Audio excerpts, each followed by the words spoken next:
low socioeconomic status, people of color, or I don't feel like we need to look at individual student outcomes. And you would look at individual students. But you're talking about, I mean, the two first examples you gave are perfect examples of disaggregate. You can look at students identified as SPED. You can look at socioeconomic status. You can look at by gender, by race. You know, those are ways of disaggregating groups of students. So those are all ways in which you can look at disaggregating data. Any other questions pop up for anyone?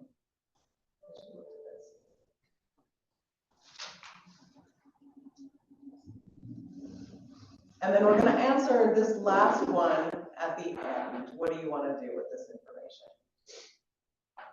So let's hop in and I will show you. So you've seen this. This is the cover sheet that shows you all the standards. And just as a reminder, this is a research-based tool.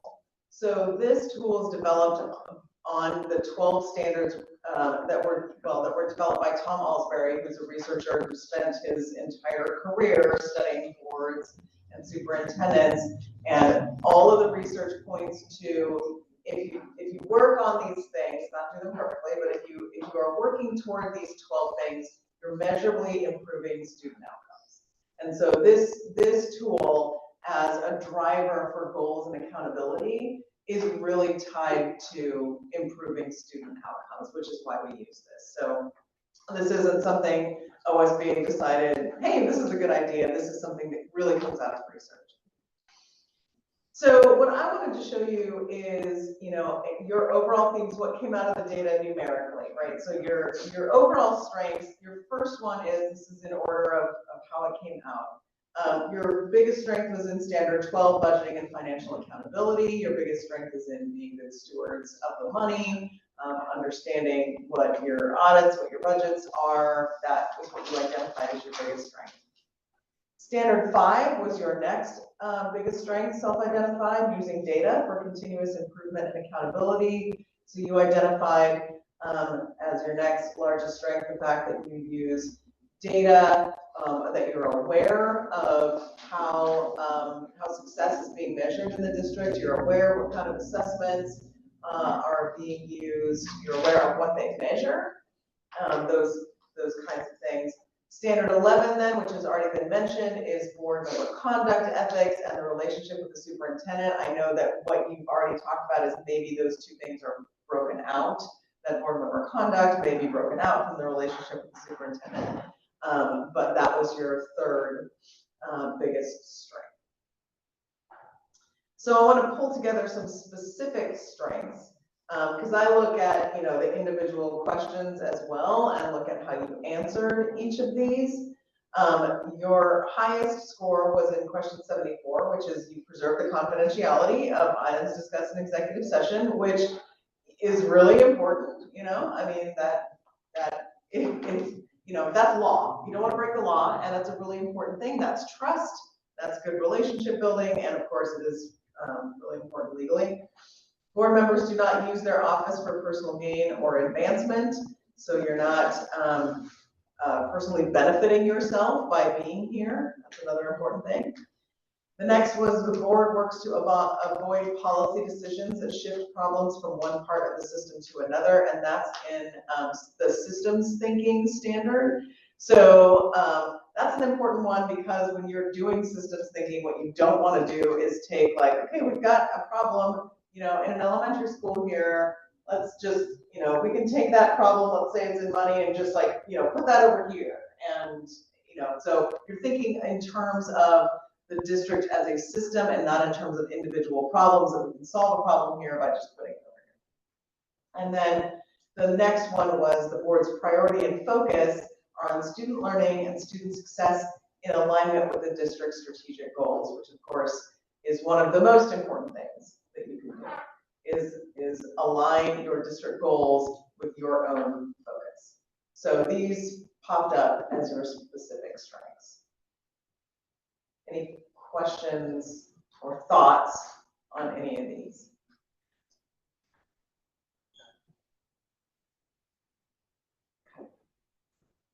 Going. Areas of improvement, I included the top 3. Culture and climate was one that's already been mentioned. Standard 3, effective leadership, was the next one that you identified as needing the most improvement. And that's your leadership that is visible to the community. That's your leadership that's visible to you. That's how you lead the organization in your role as board members, not management, but leadership. And then standard 8 is being a learning organization. So that's your own professional development, your ability and your willingness to reflect. It's encouraging professional development throughout the organization, encouraging reflection. So you're self-identifying that as needing improvement. And then specific questions that scored fairly low. The board regularly reflects on its performance and makes substantive change based on the results of self-evaluation. Now, I will say this one often comes in low, especially if a board hasn't done a self-evaluation in a while or it's their first time. So we usually, forgive that one a little bit if it's been a while, and hope that improves as you do more self-evaluations. The next one, I combined 2 questions because they had similar themes. The board takes time to reflect on internal and external relationships and models those relationships built on trust and respect. So that's an important one that I think we want to think about and talk about, because you're talking about, both your relationship with yourselves and within the district, within, district folks that you have relationships with, and then modeling those relationships built on a foundation of trust and respect, which is inherently important to not only being visible, like, how we act as board members, and I say we because I'm a board member as well, how we act informs the rest of the district. And particularly in a smaller community, you're very visible, right? Your leadership is really visible. And so self-identifying that this is an area of improvement is something that we may want to talk about when we talk about, what do you want to do with this information? And then empowering or modeling and empowering leadership style. So what does that mean? That means that, again, you're working within your role. Again, as board members, you're still not managing, you're still leading, but you're also knowing that you're also acting in a way that the board has authority to lead the district and to ask important questions that make substantive change, and to partner with the superintendent and the rest of the district to do that. Part of an empowering leadership style is that partnership and that collaboration with the superintendent. It's not power over, it's power with, and that's a really important component of an empowering leadership style. So the other thing that we look at is congruence, and this is not a report that you get. This is a report that I have that we just talk about, and this is one of the things that you mentioned as a noticing, as an observation, is where you were disparate, and because you noticed that there is a whole rainbow of colors in your answers. And so I get a report that says, here's where you're in most agreement in the standards, and here's where you're in least agreement. And so even if you're scoring relatively low in a certain standard or on, and it's by standards, it's not by question in this report. If you're all on the same page, then you're in agreement, you're congruent, right? Like, you're still all looking in the same direction. You're still, yeah, we need improvement in this area. So it's not about scoring high and being in agreement, it's just about being in agreement. So the areas where you were in highest congruence, that area was standard 3, effective leadership. So you were in the most agreement, and that was one of the areas of improvement where you were in most agreement that you needed some work in effective leadership. The area where you were in highest incongruence, which interestingly came up as one of the areas where you rated yourself most highly was in budgeting and financial accountability. But still that popped as pretty strong. Most of those questions, or a lot of those questions, had enough disagreement in them that popped up as high incongruence. So within that standard, some of those individual questions had a lot of disagreement in them, which is interesting. So I want to look at specific areas of incongruence. So, and I put these together in themes as well. Like I combined a bunch of these questions because I want, I don't want to just like list a bunch of questions. I want you to get some themes and some big picture things. So board monitoring the progress of strategic goals, being knowledgeable about district initiatives, and knowing your role in supporting those initiatives, being solution oriented and modeling a culture of high expectations for all students. Those things, that compilation of things, that theme of things, you disagreed on a lot. So there were some of you that really thought that, yep, the board is monitoring the strategic goals. You know about the role of the board in monitoring those goals. You have solutions, or you're at least solution oriented. You have high expectations for all students. All of that is thematic in that, if you've got strategic priorities or you've got a strategic plan, you're really focused on that. You're really focused on the whole big bucket of work that goes along with strategic priorities and just the general work of the board. And then there were those of you that were like, we never do this. So that's an interesting conversation. And after we go through this, I want to stop and have a conversation about this page. The next one was about community. And so there were a few questions in there. The board solicits input from the community, including collaboratively developing vision and goals with the community and aligning its decisions with these goals. So that is thematic of a number of questions. So really looking at how does the board involve the community in developing your vision and goals, and then how do you align your decisions with those collaboratively defined decisions, or how do you align your decisions with those collaboratively defined goals. So again, some of you were like, yeah, we do this great. Some of you were like, yeah, this is in progress. And some of you said we never do this. So again, looking at what that means. What meaning do you make of that? Looking at policy, then the board establishes policy to ensure a safe, positive climate for all students and approaches decision-making considering the many facets of cultural diversity. So looking at student safety, welcoming environment, looking at cultural diversity where as defined by your student population. And there was a big range of responses in that area too. The board directing complaints to the superintendent rather than attempting to solve them directly. I pulled that out. That was one question, but I pulled that out because there was a whole range there from we always do this to we never do this. And then again, while this was one of the highest rated, there were a number of questions, which is why it popped up as incongruent. Board members understand the budgeting process and makes decisions based on student needs, policy, and goals, and the district's ability to meet those needs.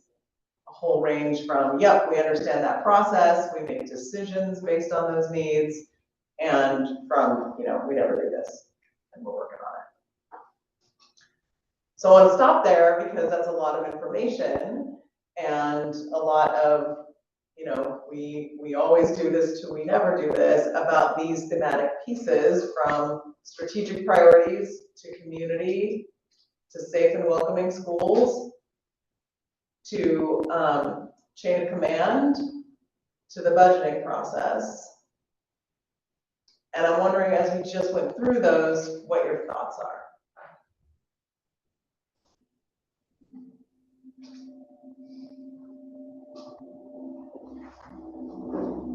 My thought is that I'm glad you're here. So the budgeting process, I'm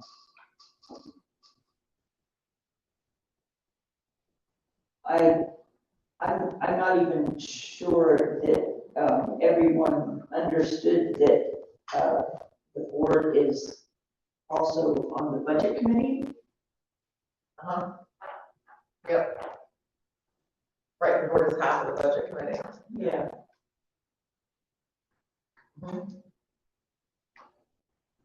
Yep.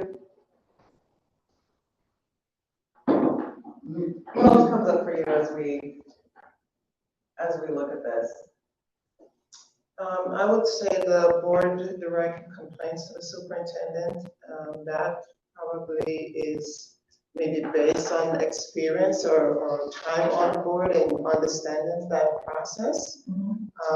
But for those of us who have been here over time, we typically do that. Yeah.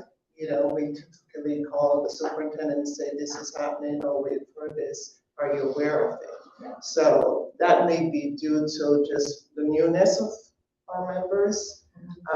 But so that, you know, that is something that they all should know. Right. And we support of getting that info to the person or the department, that the heads of the different schools, if it's related to a specific school, you know, where we need to get that information, chain of command, I guess. Yeah, right. Board is the last stop, right, not the first. And unless the complaint is about the superintendent, everything goes through, well, if it starts at a school, it goes to the school first, then it goes to the principal, and then anybody in between. I don't know if there's other additional administration between principal and superintendent, but then it would go to superintendent and then the board. And of course, per policy and per best practice, no individual board member solves a problem. I'm kind of surprised it's on there actually, because I feel like chain of command is one thing that we actually do understand very well. So I was surprised to see that. Yeah, I agree. It's been hammered. Yeah.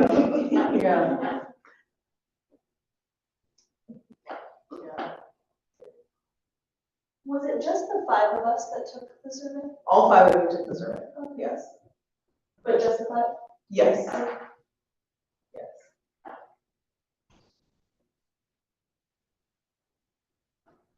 Anything else that comes up for you as we're? The budget one surprises me too, because I would say that's the second thing that we understand fairly well. So yeah, just some of these up here are surprising to me. Yeah. Anything that's not surprising? Anything that you look at, think about, and say, yeah, this is something that I expected that we maybe need some work on? I think the soliciting the input from the community probably would be for me. Yeah.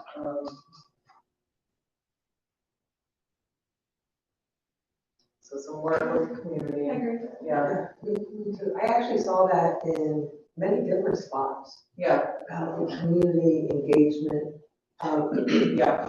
I do have a question, is what is the difference between a stakeholder and a key stakeholder? Probably not much. I mean, I think you could think, are you referring to specific questions where it says stakeholder and key stakeholder? I didn't see stakeholders very much, but I kept seeing key stakeholders, and I was wondering what the difference was with that. I doubt that that's consequential in the document itself, in the instrument itself. And then as far as clarification, a stakeholder is a community member. Or a stakeholder can be staff, can be students, can be community. I mean, anybody that has an interest in how the district is functioning. Yeah. Yes, I agree with the input, especially of community. But I'm glad to know now stakeholders is actually everybody. And I still agree that, in my opinion, that I don't see that there is a lot of feedback or communication as far as with the board is concerned. the important thing about the community piece is that, particularly if you go to set goals around the community piece, if that becomes of interest to you, that you do that with the role of the board in mind, right? Community engagement with the board can be a little tricky because sometimes that looks like, I'm going to go out individually. This is something that I've heard a lot. It's been recommended to me as a board member. It's something that I do not do and have not done, which is like, hey, go out as an individual board member and have like coffee hour where constituents can come to you and talk to you as an individual. And I'm like, no, that's not what we do as individual board members.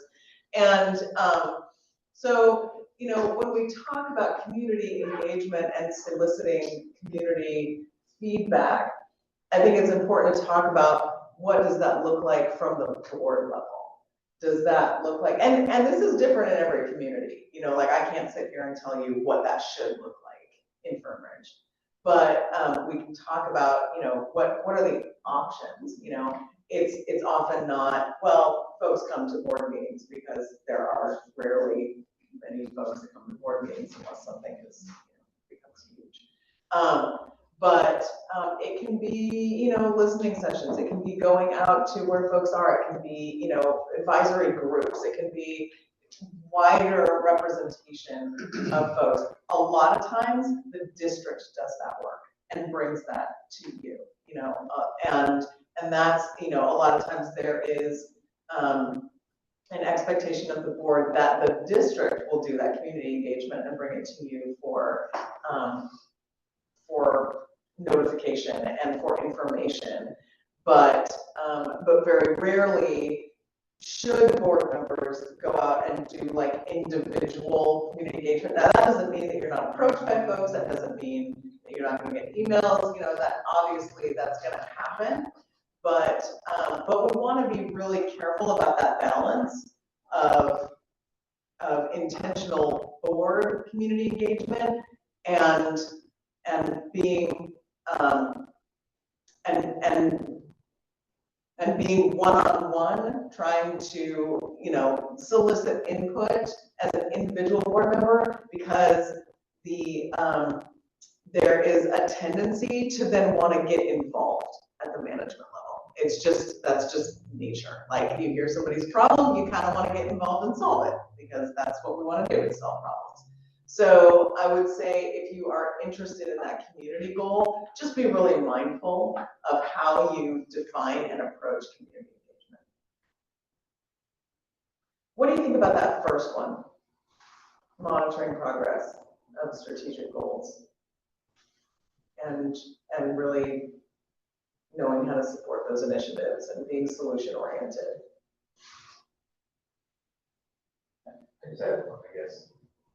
Question number 73 is one that jumped out at me, that I'm surprised it's not up here, honestly, but board members represent the interests of the entire district. I just thought, that kind of has to do with strategic goals. That's what we do. And it was just one I thought that was, the scoring was odd enough that it would be one that was up here somewhere, but I think that's, that's what we do with policy, that's what we do with practices, that's what we do with strategic goals and those other things. And I just think it confused me the way it was perceived.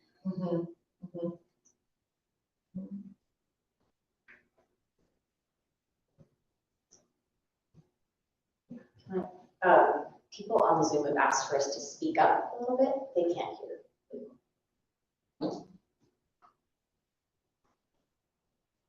So my question to you, this last question, is what do you want to do with this information? So you've got the report in front of you, you can see it. We've talked a little bit about it. What do you want to do, knowing that you've got some themes that have caused some disagreement? You've got some areas that you've identified as improvement. You've got some areas that you've identified as strengths as well. I know that this afternoon you're going to do more substantive work, looking at goal setting and things like that.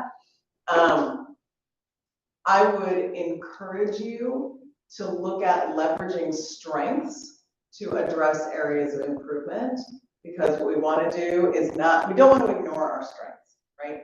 Where you say that you are performing well or better than other areas, you want to make sure that you use those strengths. So if I go back, sorry, if you've got strengths in, say, using data for continuous improvement and accountability, if you feel like you are a little stronger in knowing how, like what assessments are used here, in incorporating the use of data into your decision making, how might that improve, or how might you use that strength, that practice in looking at in your overall focus on your board priorities, on your strategic goals, or in and in being solution oriented? Like, how can that already existing practice inform something that you might want to work on? And I'm not asking you this because this is, you can't provide information. I'm not asking you to come up with an answer right now, but Lisa, did you have something? Oh, okay, sorry. I'm listening. Sorry, I actually like the first question. What do you want to do with this information? Or, okay. And in the past, when you've done this with other boards and asked that question, what are some of the things that they've come up with? So, I mean, a lot of times it turns into a goal setting session where, but I think you're doing that this afternoon, but a lot of times what we will take is areas of improvement and considering, like if I use that strength of, okay, let's say we look at data, we are aware of our assessments, we use our assessments, we collaborate with our superintendent to look at how success is measured here. We know how we do that. Okay, how are we going to, and I would actually, how are we going to incorporate that into, let's say, culture and climate?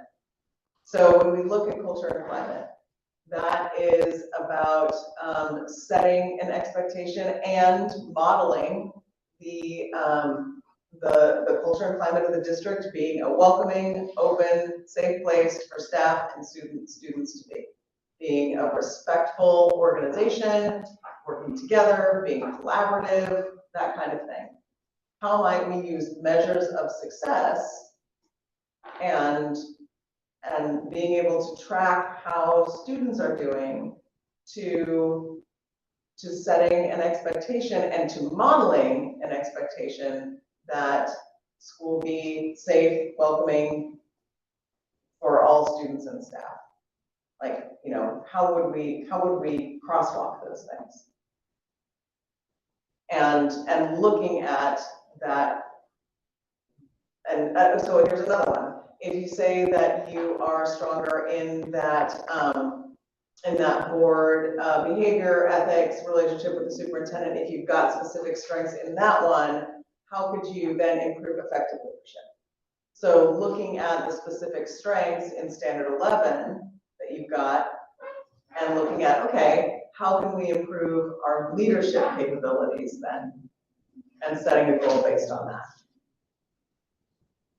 Sometimes goals end up in professional development, like targeted professional development. Sometimes they end up in book studies. Sometimes they end up in, what do we want to put on our agendas?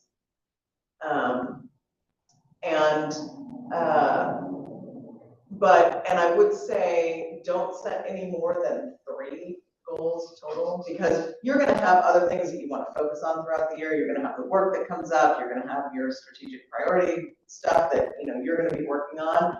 These goals, anything that you set from here, would be just for you. This is about your performance. This is about the board's behaviors and characteristics. You don't want to spread yourself too thin. I would not set more than 3 goals. 2 at the most, or 3 at the most. 2 is good also. I mean, 2 is kind of preferable. Make them really achievable. And then take this again next year and look at how you've improved. But what do you think? Would you, you know, are you gonna take this into this afternoon as you look at your afternoon agenda? Is it something you need to process and think about and take into another session at some point? Like, what do you want to do with this? Because I think that it becomes less useful if you don't do something with it, right? If you don't set a couple of goals based on the information that we just talked about, it's really nice to know, but it becomes less useful.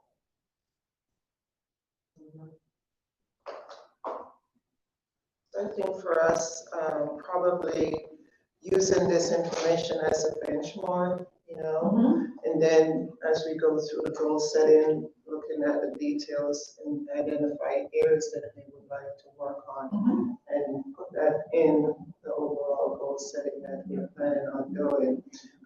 And then probably next year do a comparison again of whether we've shown improvement in these three key areas that we have, whatever number we choose to go for the goal, we have shown an improvement. Yeah.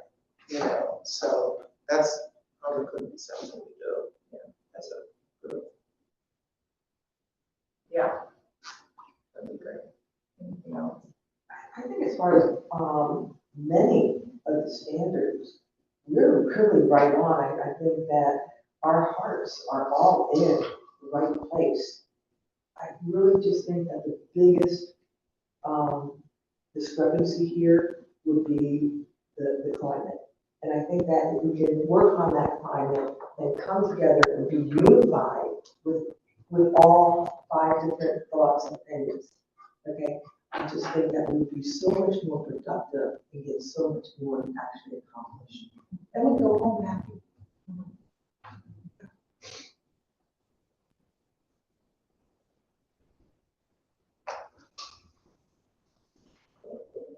What,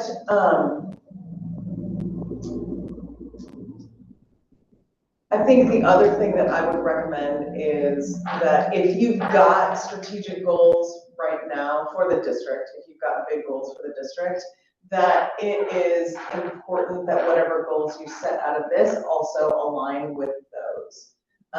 That the goals that come out of this fit into those strategic goals. And that's not hard to do, right? Like, none of this work is divorced from the work that you're doing, the overall work that you're doing. I mean, board leadership obviously connects very deeply with other work that you're doing. And so as you go through that and think about the kinds of things that you want to work on, I would just, you know, consider your big overall district goals as partners with whatever specific board performance goals you want to set for yourself as a result of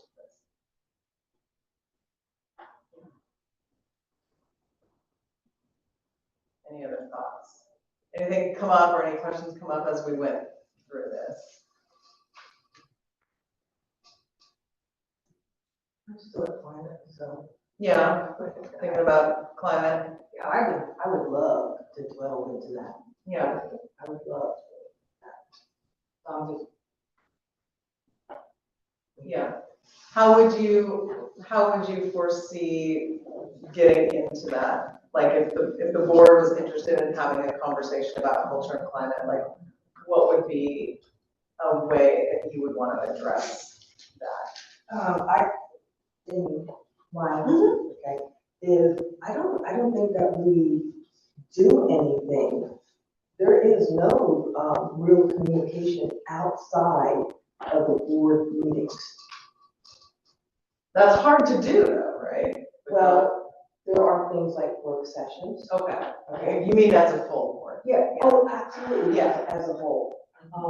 You know, there is email, there's phone conversations with one-on-one, there's meeting up together with one-on-one. I really think so. Recently, I actually called for one-on-ones with all the board members and with the superintendent. And with one board member in particular, that when we sat down and talked, there was true hostility there. There was. My heart was sad because it was like,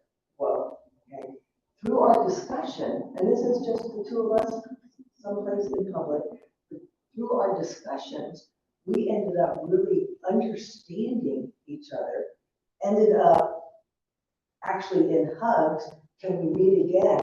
Yes, let's do that. You know, so I just think that there's well, I do think that there's a separation, but I think that if we could understand each other, know where we come from or how we feel. I'm going to be very honest here. I think that there's a lot of hostility, especially this past year, towards me.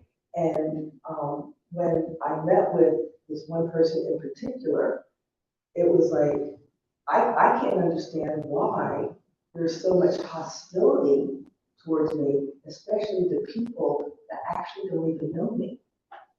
I mean, at least, you know, I want to get to know Mark and Andrea, Barbara, the superintendent, Kathleen right here. But if there's no communication, if there's no, we're not getting together in any way, and we have these thoughts, right, whether they're good or bad, how can we take those thoughts? Let's take the bad thoughts. How can we take those thoughts and change them so that they're good or understandable or true and honest and be able to move forward? I think that there's a lot that we can do. You know, icebreakers, little activities that when we do get together, workshops. It's very clear that I love workshops because I love communication. Okay. It doesn't have to be long and drawn out. You know, there's things that we could do quarterly, you know, or twice a year or something like that, where we're actually getting together, or even bringing in community members and just do something besides business. Let us see who everybody is. It's a given to me, and I don't understand it. I don't understand why we don't do a lot of things.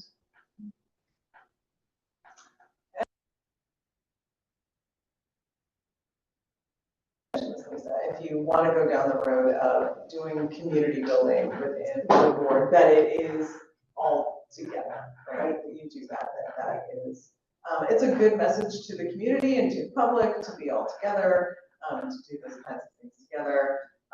It is less risky to do public things, right? Instead of, I mean, you know, like, is a one-on-one conversation. I'm not an attorney, I'm not, you know, providing legal advice, but is a one-on-one conversation breaking public meeting law? No, but, you know, but it is a good message to the community, and it provides an opportunity for everybody to participate when you are doing full board community building. So, so I encourage you to look at, if the board is interested in going down that road, full board community building.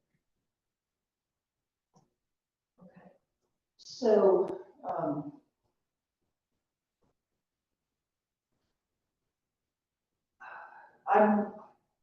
I'm wondering if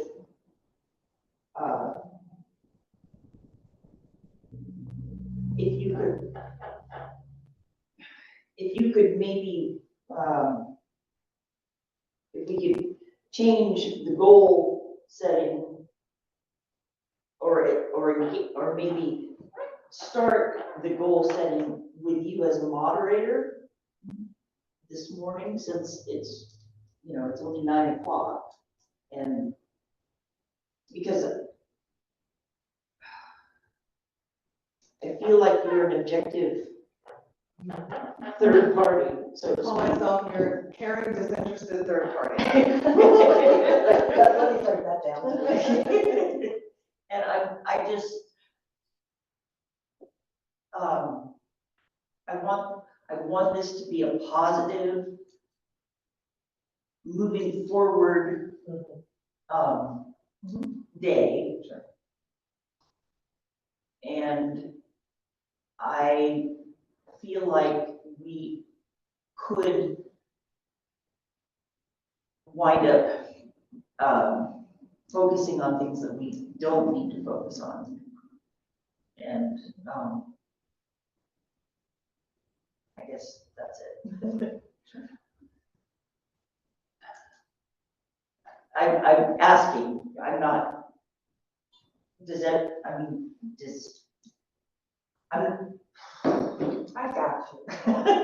I'm not even sure if that's appropriate, because the goal setting is actually for the afternoon, but on the same page, you're here for the morning, and it's only 9 o'clock, so maybe we could, I'm looking for input about whether that's even appropriate.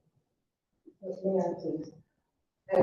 you have to let me because of your time, and what time do we have, Crystal, till? Till noon, okay. So my suggestion would be that we continue what we're doing, okay? And then if we do have the time, that we would just move to, if this is okay with you, if we do have the time to move the goals to number 1, and that way we could have that input. So to continue with superintendent eval, make sure that gets done, and then move to goals, to these specific goals with me. If you have time. If there's time before noon, Good idea, Andrew. Are we all in agreement with that question? Yeah. Right. Yes. Okay. Thank you. Yeah. Good job. Sometimes I just get so frustrated that I can't find words. Okay, so with that said, we can wrap this piece up for now, because that's what I had for you, and we can move into superintendent evaluation if you want, which requires a whole process of going into, Oh, I'll wait till you're done. I just wanted you to know. Okay, which requires going into executive session, which I would continue to do, but, so I'll end my piece here. Take a 5-minute break, let them get set up. So my question is, will we be able to get that? Yes, I will send this to you. Thank you very much. Okay, you'll send it to you. I share with you the board goals for this past year. Okay. All right, I'll get set up. Yeah.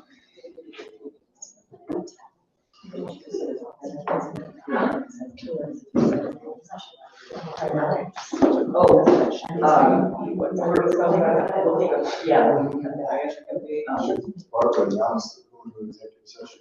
At that time, yeah. Okay, so I can just log off from the webinar. Oh, yeah, just read that. So we're just ending this, right, the webinar. So So I'll it's just log gonna off. keep, yeah, you can log off, Is this called work? yeah. I'm just gonna do it first. Because it's not shared call there, so log in. Oh, okay. And then just edit the doc.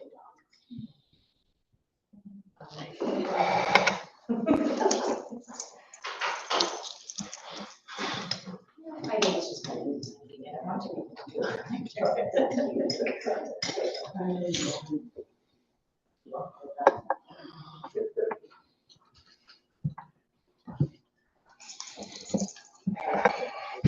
Will you shift that maybe more to the center and that might help? Yeah. Thank you.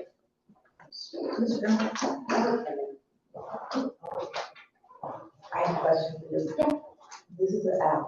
Is this for recording purposes only, or is this actually a microphone? It does both. It's not our owl. The owl is like a tall camera in it. It's a little fussy, so this one's a little more stable and it's a speaker. Okay, Okay, good. And then as the backup, the camera also has speaker capability if this one fails. And we're actually recording. Yeah, so you're just that right there.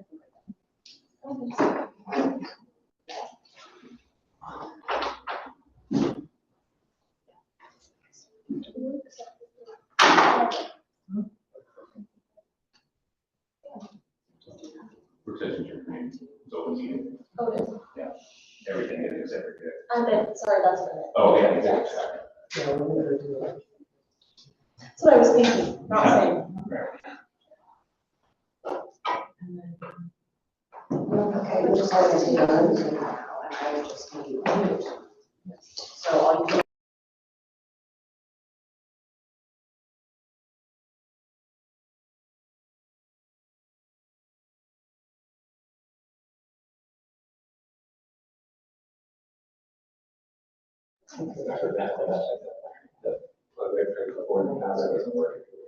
So I'm like, I look at my battery, and I think while it's we're not, it's like, ran down, it's not, it's not a little light thing. Light's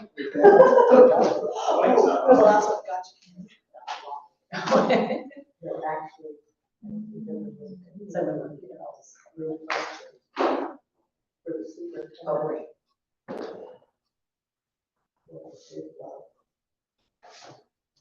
Is It's like a lot to wrap your head around. It's like this and that. Right.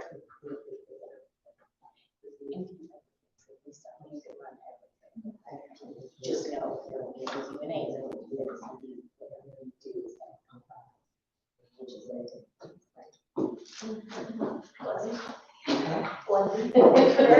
Yes. Oh, this is a good one, if you want to. Yeah, if they can make a subway order, and then use my order to bring it back. Okay.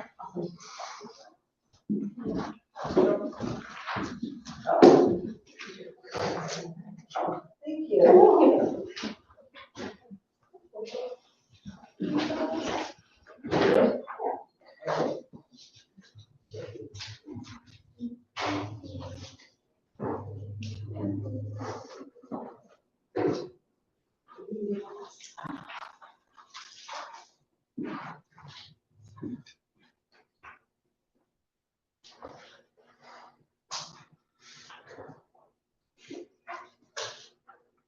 So Greg, I have a question for you. Let me actually look at this again before I.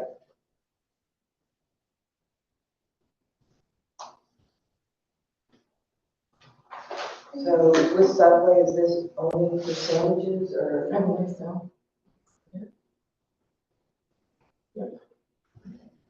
Or cookie and chips. You can get the sandwich in a bowl. Oh, can you? Yeah. And I think they do wraps too, don't they? Yeah, they have, any sandwich there, they can have it in a bowl, you don't have to have bread.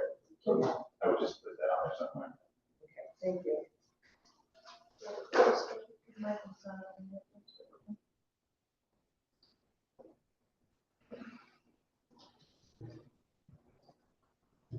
And it's a little spot at the bottom for special instructions. Oh, thank you. So what's interesting, I read that twice.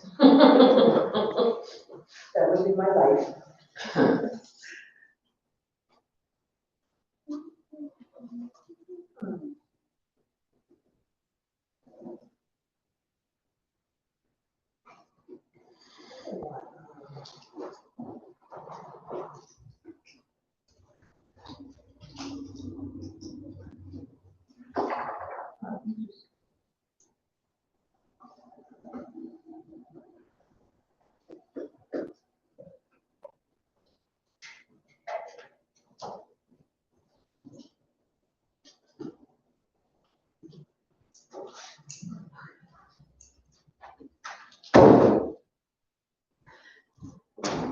Is there a secret coffee in there somewhere? There sure is. Do you need it? There's a Keurig just right in that, right to that door.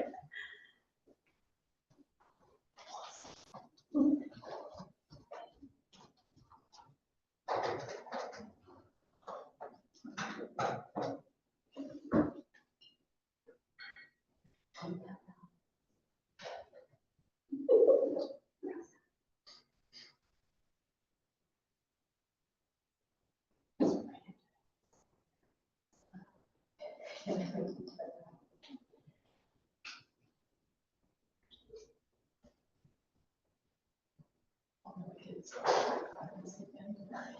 I didn't even try it until it started reading with those. That's really fun. Let's see. There is one straight that way, Okay. or if we need to, we could pull a strip in here and go up with this. So you could unplug mine, if you want to put a new strip, that'd be fine. Will that reach for you, Kristen?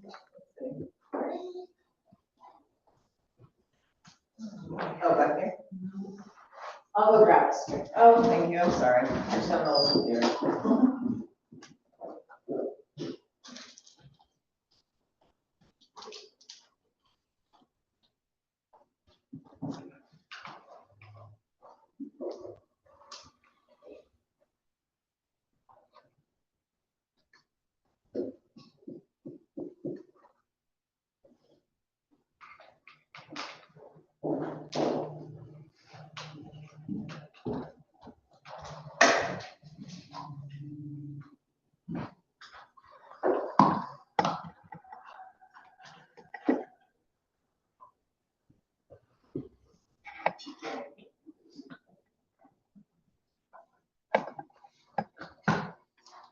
Thank you so much.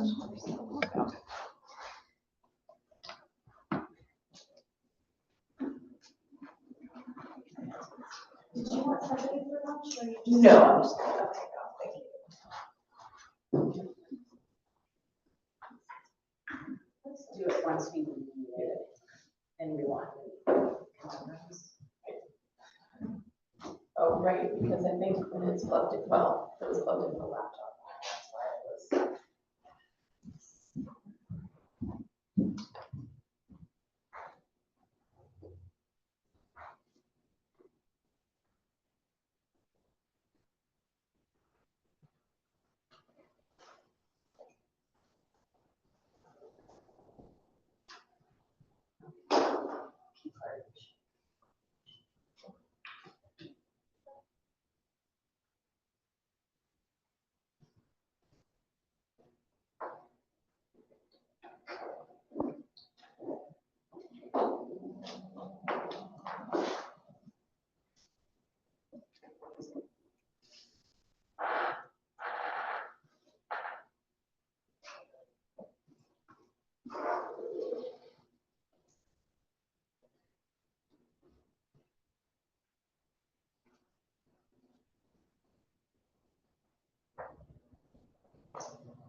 Okay, are you sure? No, I'm never sure.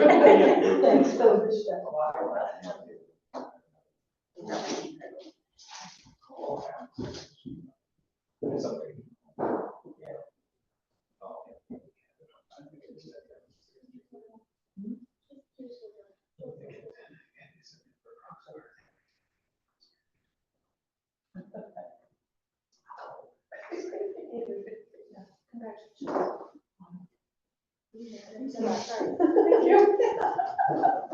Thank you so much.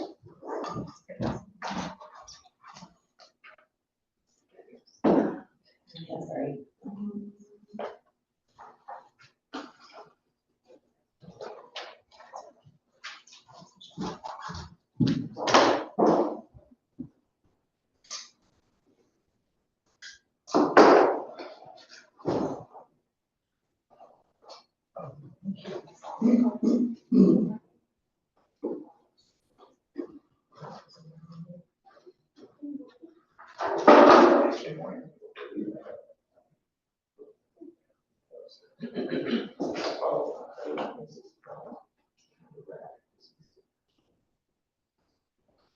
I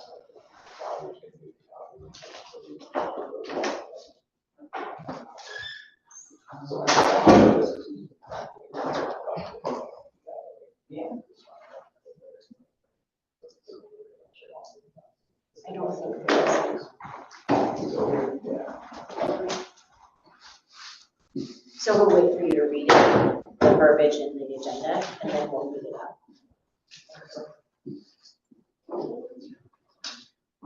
We're all ready?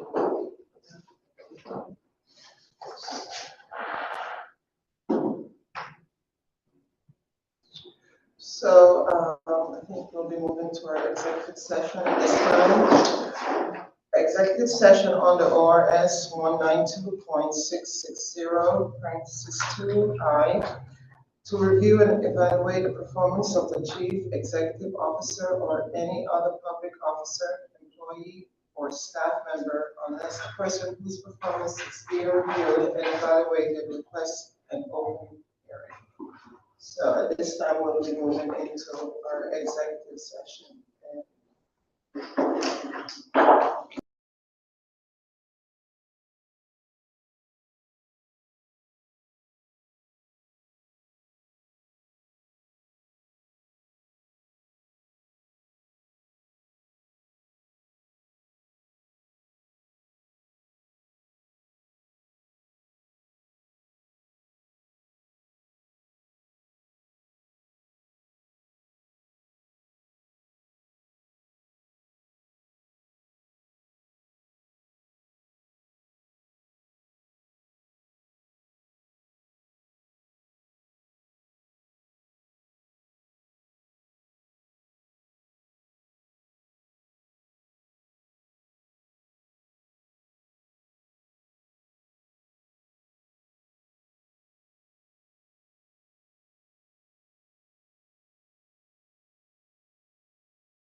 couldn't do it.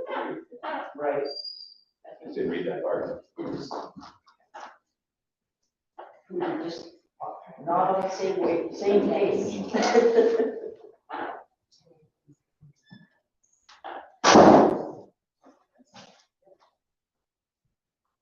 So Gary, it turns out that, there was a little misunderstanding. Kristen thought we were actually gonna do your evaluation right now, Okay. but we've already done that in the spring, and so we're just moving forward with, the instrument and setting goals, and that needs to be in public rather Okay. than executive session. So we're just gonna talk about process and the instrument and what that looks like. Correct. Yeah, okay. So going over, do you all have access to the, well, I think you all have access to the booklet, and so we developed, I'll just give you just a little bit of information about the tool. We developed this in collaboration with COSA, who's our sister organization that is the administrator group. And this is based on some national standards. We tweaked these a little bit for Oregon. But just to walk through the standards and what these might look like.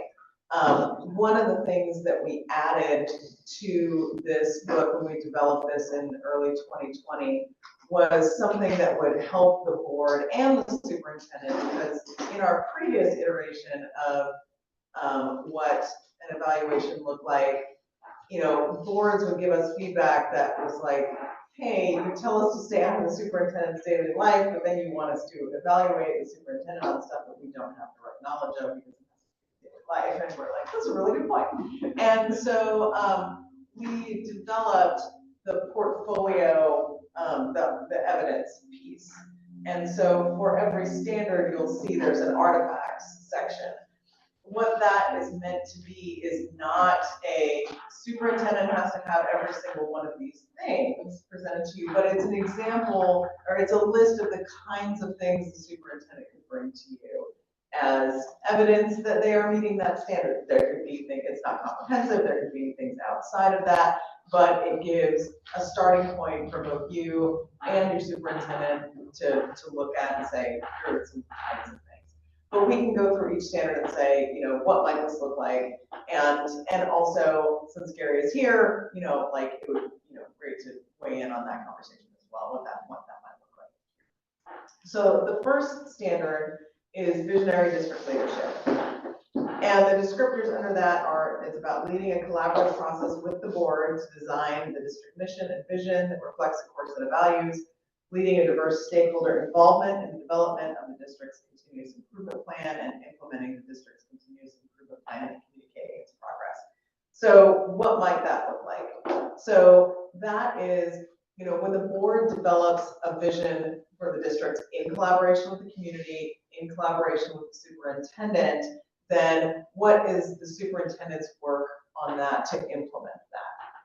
So, so when you develop, you know, your strategic priorities, your strategic goals for the district, then the charge to the superintendent is to implement, right, those strategic priorities and goals. And the superintendent collaboratively develop, well, the superintendent usually gets to say, okay, board says what, superintendent and his team get to say how, right? Because you hire him as the educational leader of the district. And so how is that, how is he implementing the how? And, you know, and bringing that visionary aspect to the how. How is that collaboration going with you and with the community? What does that look like? What does that implementation look like? So when you are monitoring the strategic goals in the district, what are you monitoring that the superintendent is doing as well? This takes action on your part too, because you're monitoring the strategic goals of the district, and you have to do that in order to know like how the superintendent is doing. And there are artifacts in there as well. I don't know if they're on a different page. They're not right behind the descriptor of the standard. But you know, sometimes that comes in the district's improvement plan, sometimes it comes in the strategic plan, you can call it whatever you want, but it's about implementing that plan. That's standard one. Standard 2, ethics and professional norms, ensuring ethical decisions are made, cultivating professional norms, promoting equity, fairness, integrity, transparency, etc., making ethical and legal recommendations to the board, modeling ethical behavior in their own conduct. So really this is about professionalism and ethical decision making, right? There's not, this one is pretty self-explanatory in how that works. You know, you want somebody upstanding who is a superintendent. This one usually is fairly uncontroversial. So, so that's, does anybody have any questions on that one? That just looks like, you know, a respectful, ethical person in the office who models that and expects that of others in the culture of the organization as well. Standard 3, inclusive district culture. Develops and maintains a supportive, equitable, culturally responsive, and inclusive district culture. Evaluates, cultivates, and advocates for equitable access to safe and nurturing schools and opportunities and resources necessary to support the success and well-being of each student, and ensures equitable, inclusive, and culturally responsive instructional and behavioral support practices among teachers, administrators, and staff. So what does that mean? So this is fairly akin to your climate and culture standard in your own self-evaluation. So what is the, I mean, part of this is, do students feel safe and welcome at school? Do they see themselves at school? Do they see themselves, and I know there's a curriculum one later, but there's some overlap here. Do they see themselves reflected at school? Do they see themselves reflected in the curriculum? Do they feel safe at school? Is there an expectation that is modeled from the superintendent on out through the organization that is cultural and other kinds of diversity in your district celebrated? Is it welcomed? Is it expected in classrooms? Is it expected of all teachers that that teaching will be culturally responsive and culturally inclusive? And that kind of leadership, you know, does come from the top. It comes from the board too. And how is that being implemented at the district level? So you're looking for that kind of leadership. And that comes through curriculum adoption processes. It comes through, now you're not going to see these ever, it comes through evaluations, you know, but it comes through hiring practices. Again, you're going to have minimal access to HR files, but it comes through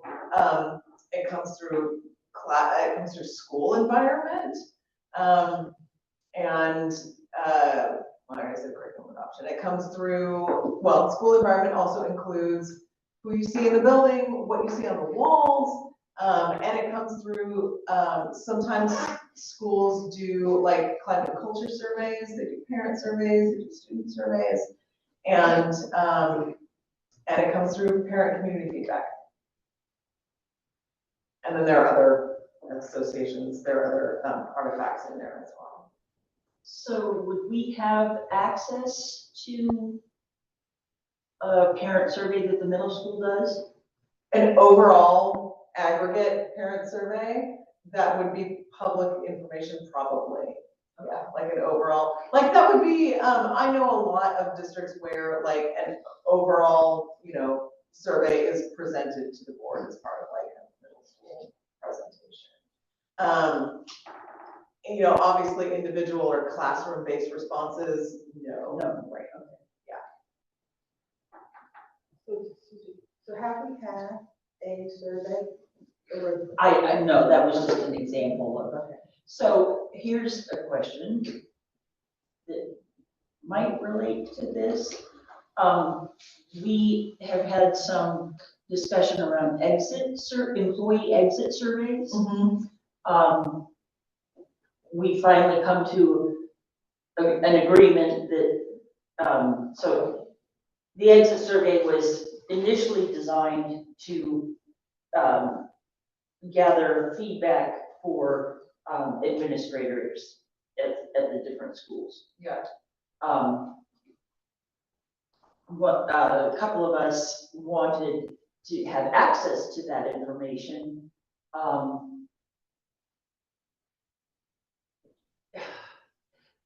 But we got it as individual responses. And so I'm wondering, is that appropriate? Not, yeah, So, I'd like to just respectfully, is that when the exit surveys were brought into discussion, there actually was very little discussion, and in my opinion, that the board as a whole didn't even understand what we were going for. It was more or less just a assumption or what they thought. So in. Right, that's what I was trying to communicate, is that there was some confusion at first. We think that we've resolved the confusion, but now you're saying aggregate. Yeah. But that's for, for surveys from the schools. How do we aggregate data from, that's mostly narrative or descriptive, from the exit surveys? Right. Or do we need to do that?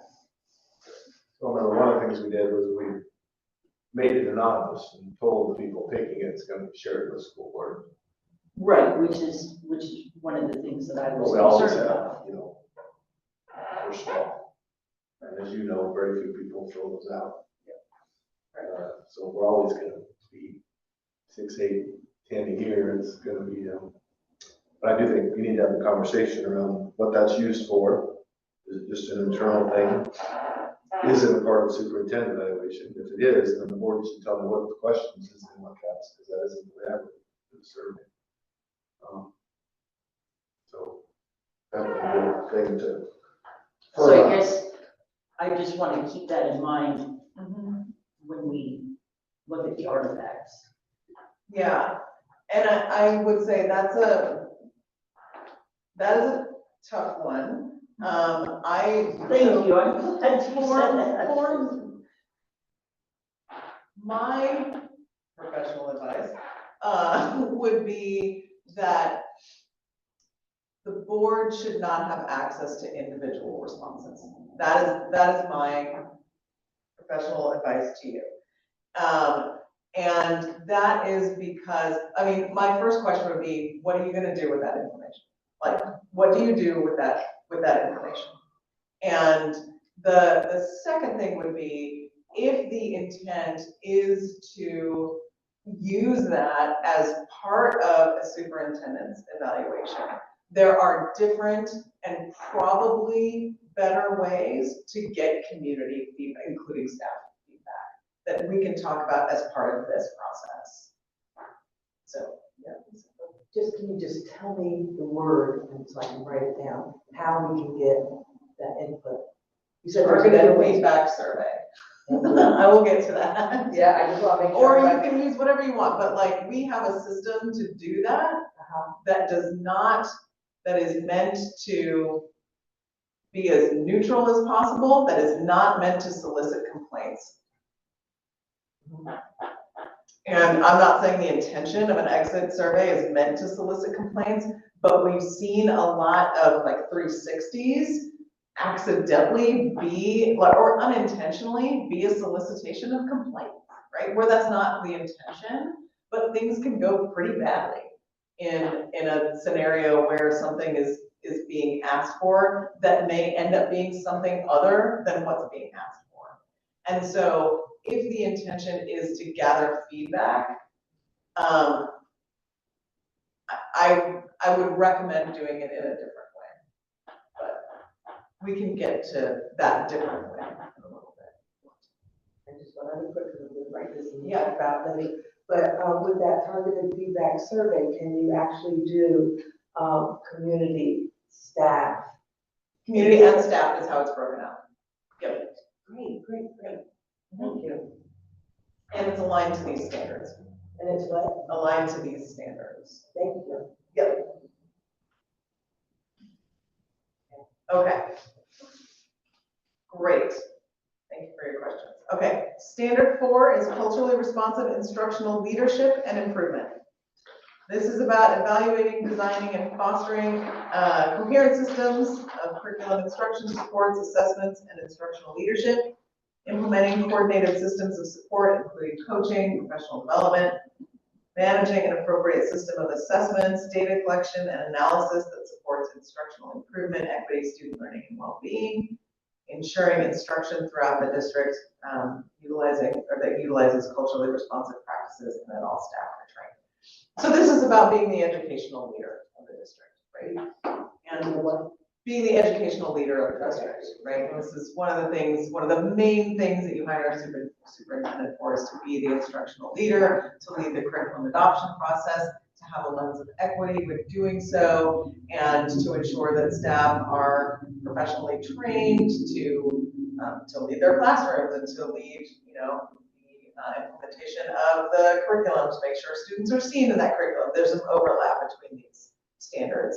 And what that looks like is comprehensive and competent instructional leadership. Okay. Communication and community relations is standard 5. This is about developing and implementing effective and collaborative systems that engage multiple and diverse stakeholder groups, engaging and effectively communicating with diverse families, community partners, and other constituencies to strengthen student learning, cultivating relationships and partnerships with members of the business, civic, and local government in support of their advocacy for district, school, and community needs, and going beyond the district and local community to advocate for students at the county, regional, and or state level. So this is about obviously getting outside the district walls and being in partnership with community and community partners. So what does that communication look like with community, with families, with other folks that have an interest in district operation and student learning? So who are the community partners that you engage with the most? Now, sometimes it's tough to find room in the schedule to go lobby the legislature, right? So sometimes that's incumbent upon boards to do that. And but what does that partnership look like? And so a lot of times when boards look at the standard, they really narrow it down to communication with families in the community, and that's the most important part of this standard.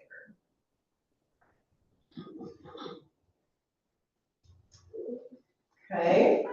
And again, Yeah. are you getting that communication through the target feedback survey? Yeah, that's one of the standards. All of the standards, well, almost all of them are parts of the targeted feedback survey. I'll explain that process. Okay. And if we chose to go to a partner, community partner, we do a 30-day target survey for that also. Yes, they can be part of the Right, community. they could be, yeah. Yep, they can be. So like the city of Benita, who we invite to, be on the bond committee, and do we look for support for the bond like we did in the past, or the key communicator group that we have? Yep. Type of thing. Yep, they can be asked to be part of that. Standard 6 is effective organizational management. This is about implementing equitable strategies, processes, and systems to recruit, hire, develop, and retain high-performing personnel, share a commitment to student success, establishing productive relationships with your associations while managing labor relations and contracts, creating and maintaining organizational structures that maximize the district's capacity to positively impact student learning, and creating a comprehensive system of professional development for all staff to continuously improve and increase their leadership capacity. So, so managing the district, right? This is the thing that you don't do. You don't manage the district.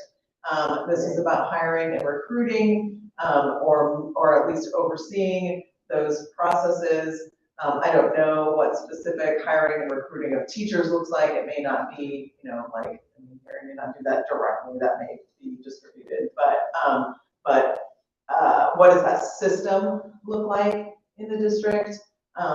What do recruitment efforts look like? What does the management of labor contracts look like? What does the professional development system look like?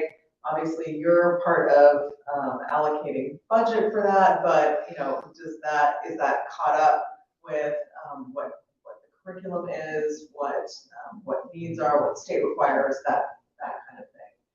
And so managing the system, right, which is, a little different than being the educational leader. It's an addition to being the educational leader.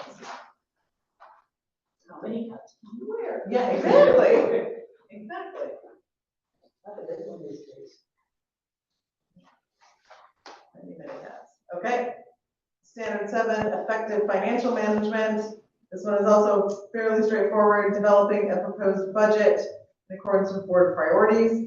Managing the equitable implementation of district resources aligned with the budget and communicating budget priorities and ensuring regular updates. So managing the money where you adopt the budget and have that big oversight of the budget.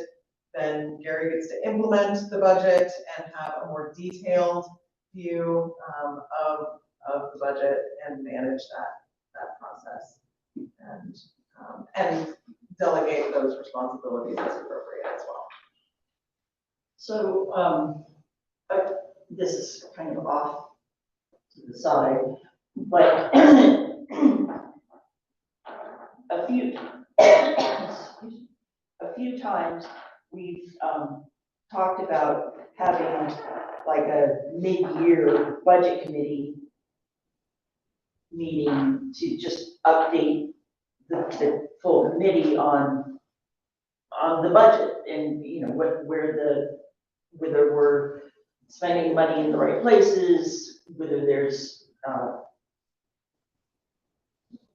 big needs that have been, you know, transferred out of this fund into that fund. Is that a good idea or not? I've not heard of that before. I think, you know, because We haven't actually done it. Yeah. We've Yeah. just talked about it. Yeah, you know, I think it's fine to be informative, but, you know, I mean, the budget committee is obviously, as you all know, I'm not telling you anything you don't know, is there to, the budget committee, the second half of that budget committee is that community piece that's there to inform the board and obviously be part of that really good discussion that happens as you are approving the budget, and there to ask smart questions and all of that to the board to consider. The board then ultimately adopts the budget and gets to make changes as necessary, or gets to, you know, approve changes as necessary as things go on throughout the year. Certainly anybody on the budget committee can come to any board meeting or ask questions or be part of discussions. I would say, and this is what we've done as part of my board, we will have like work sessions on just the budget. And certainly, you know, any budget committee member can come to that. Or you can have like a big, you know, agenda item on a business meeting, on a regular business meeting, just about the budget and like provide updates. I've not heard of like a convening of the budget committee. The question that popped into my head is, okay, does that get in the way of all the notice that you have to provide in convening the budget committee? You know, those legal notices that you have to provide? Which is one of the reasons why we haven't done it. Right. And I wonder if that would get in the way of, or like if that would start some process that you do then later in the year, et cetera. But you could certainly invite them to attend a meeting in which you were discussing, okay, as community members. Thank you. Sorry for the. Not at all. This is what we're doing. Okay, and the last standard is policy, governance, and advocacy. This is about developing relationships and leading collaborative decision-making and governance, representing and advocating for district needs locally, state policy conversations, being involved, cultivating a respectful and responsive relationship with the board, focused on achieving the shared mission and vision of the district, and implementing, maintaining, and communicating district, state, and national policy, law, rules, and regulations to staff, board, and other appropriate stakeholders. So a lot of times, you know, boards will look at this as this is about the relationship between the board and superintendent, and it's also about keeping up with policy and law. You know, are those kept up with? Again, it is sometimes hard to work into a superintendent schedule. Hey, go advocate for us at the state level, go, do it because of many hats. And again, sometimes that's incumbent upon board members to go testify at the state legislature, that kind of thing. But so this often becomes, appropriately so, keeping up with policy and law and the relationship with the board. Isn't that a big part of OSBA? Like, With the LPC, yeah, right, yes, where we mobilize board members and, or OSBA has a whole legislative arm to go testify, but we often will ask board members to come and support. And that should be coordinated with the superintendent. Coordinated, yep, absolutely. Any questions on any of that? So Kathleen, did you have specific questions about what some of the activities look like? No, that helped me, just breaking it down a little bit. Okay. Yeah, thank you. Yeah. And then those lists of artifacts or kinds of things that you might see, or examples of things that you might see are in those as well, or in that booklet. So as far as the goals for the superintendent, that is the sample there that's given on the next page down or whatever like that. So is that something that, how does that work? How does that usually work with the superintendent? Is that something that he would like fill out a self-evaluation and make it and do some goals? And then we would take those and either just take them as he did them, or might modify them to what we'd like to see? Yeah, how we usually see this and recommend it is that kind of like that. The superintendent will often do the self-evaluation through the artifacts piece, right? Like along with the standards, we'll say, here are my artifacts that support all of these standards. Here you go. Here's my self-evaluation. And then the board considers that prior to having the big discussion about how the board's going to come together and do the evaluation, and take that into consideration, take the superintendent's self-evaluation into consideration as part of the board's own evaluation. And then after the evaluation is done and presented to the superintendent before it's adopted by the board, because here's how we recommend doing it. So board takes the superintendent's self-evaluation, takes that into consideration. Wait, I'm sorry. Yeah. Say that again. Okay. So the board takes the superintendent's self-evaluation, takes that into consideration. Any community survey or community feedback or staff feedback, whatever you want to do, and I'll discuss our version of that in just a second, that is also taken into consideration. Then the board comes together with all of those pieces into consideration, knowing that none of those are the evaluation, those are just data points. Board comes together, comes to the one voice evaluation draft, presents that to the superintendent as a draft, right? It's not done.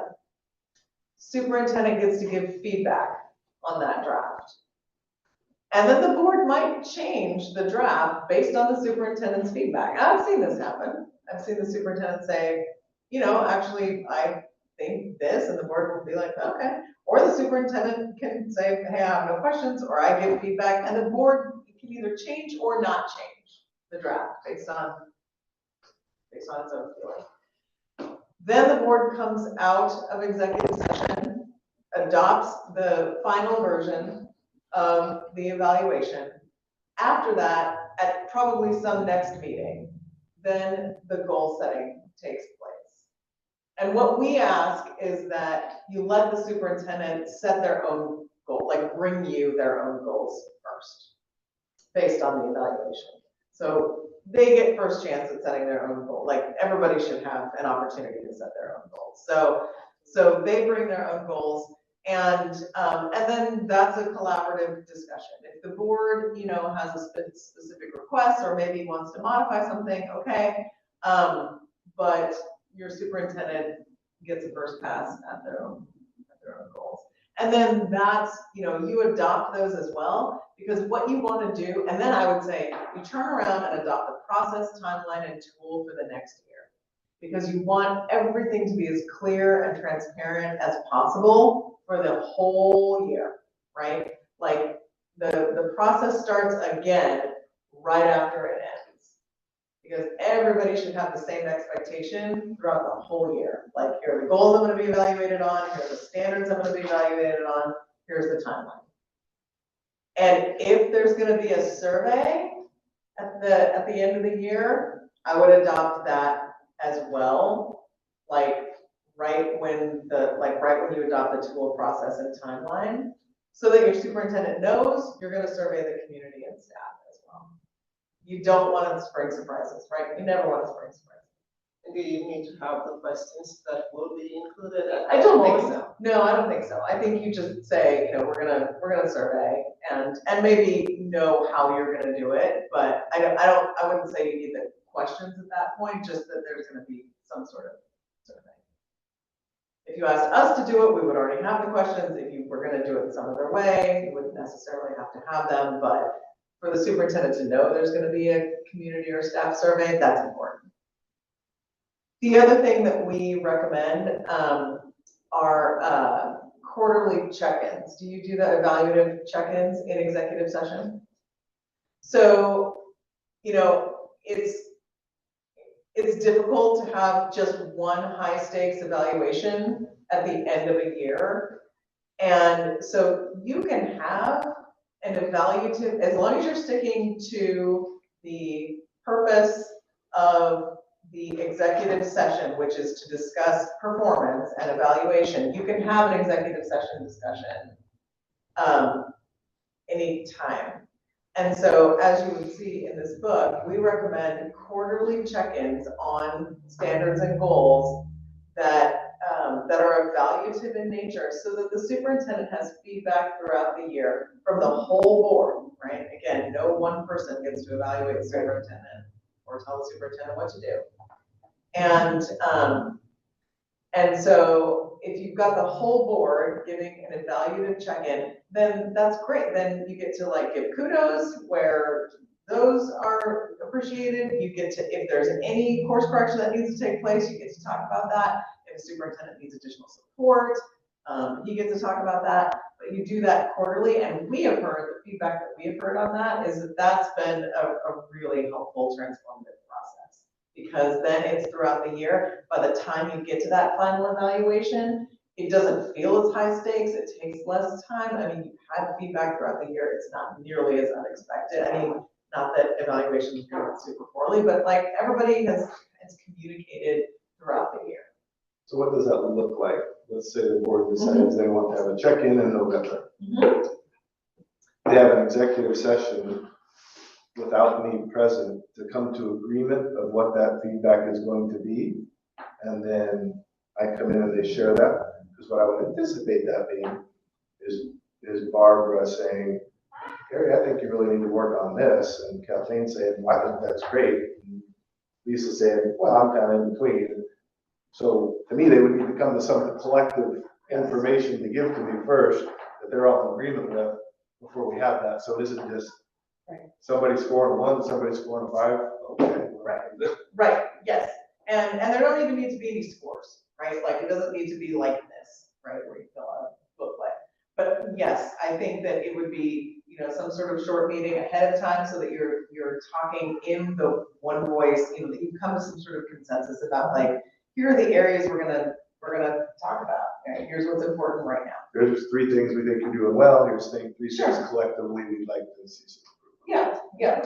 Maybe centered around the goals that were set around. Yeah, centered around the goals, or if you've got something in the standards that needs to be talked about, right? And then when you talk targeted survey, I assume that doesn't mean we're putting a link on our website. Correct. Okay. So let me talk about that for a second. That's a good segue.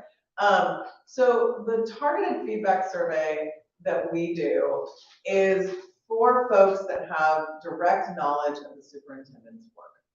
Because we have found that blasting out a link to everyone, I mean, surveys are self-selected anyway. They are. And you tend to solicit complaints through surveys that are entirely self-selected and that are just put out to the universe. And we also found in our many years doing 360 surveys that that when boards developed questions, they ended up being questions that solicited complaints. So what we did is we aligned the questions with the standards. We don't let boards tinker with the questions. The questions are done. We don't do any line editing. We don't do any editing at all. And they are developed differently for staff and for community because those groups of folks have different experiences with the superintendent. And not all standards are for the community because the community doesn't have a whole lot of interface with the superintendent for some of the like really detailed like curriculum and instruction pieces. So there are some that are just staff only, but we develop the questions with staff in mind, with community in mind, and then what we do is have you pick 3 because we also don't want folks to get like survey fatigue so that folks are answering like 15 questions at most. So we have you get together, pick 3 standards that you want to survey on, and then we administer those to folks that you choose, to groups of folks that you choose. And so it normally turns out that for community, it's like, you know, it's, Mark mentioned this, it's, you know, groups of folks, it's either groups of parents maybe that are on advisory committees or something like that, or groups of community people that have worked directly with the superintendent or something like that. And we try to keep it to like 50 because we do have a couple of open-ended questions at the end, like what do you think is going really well, what would you like to see improved?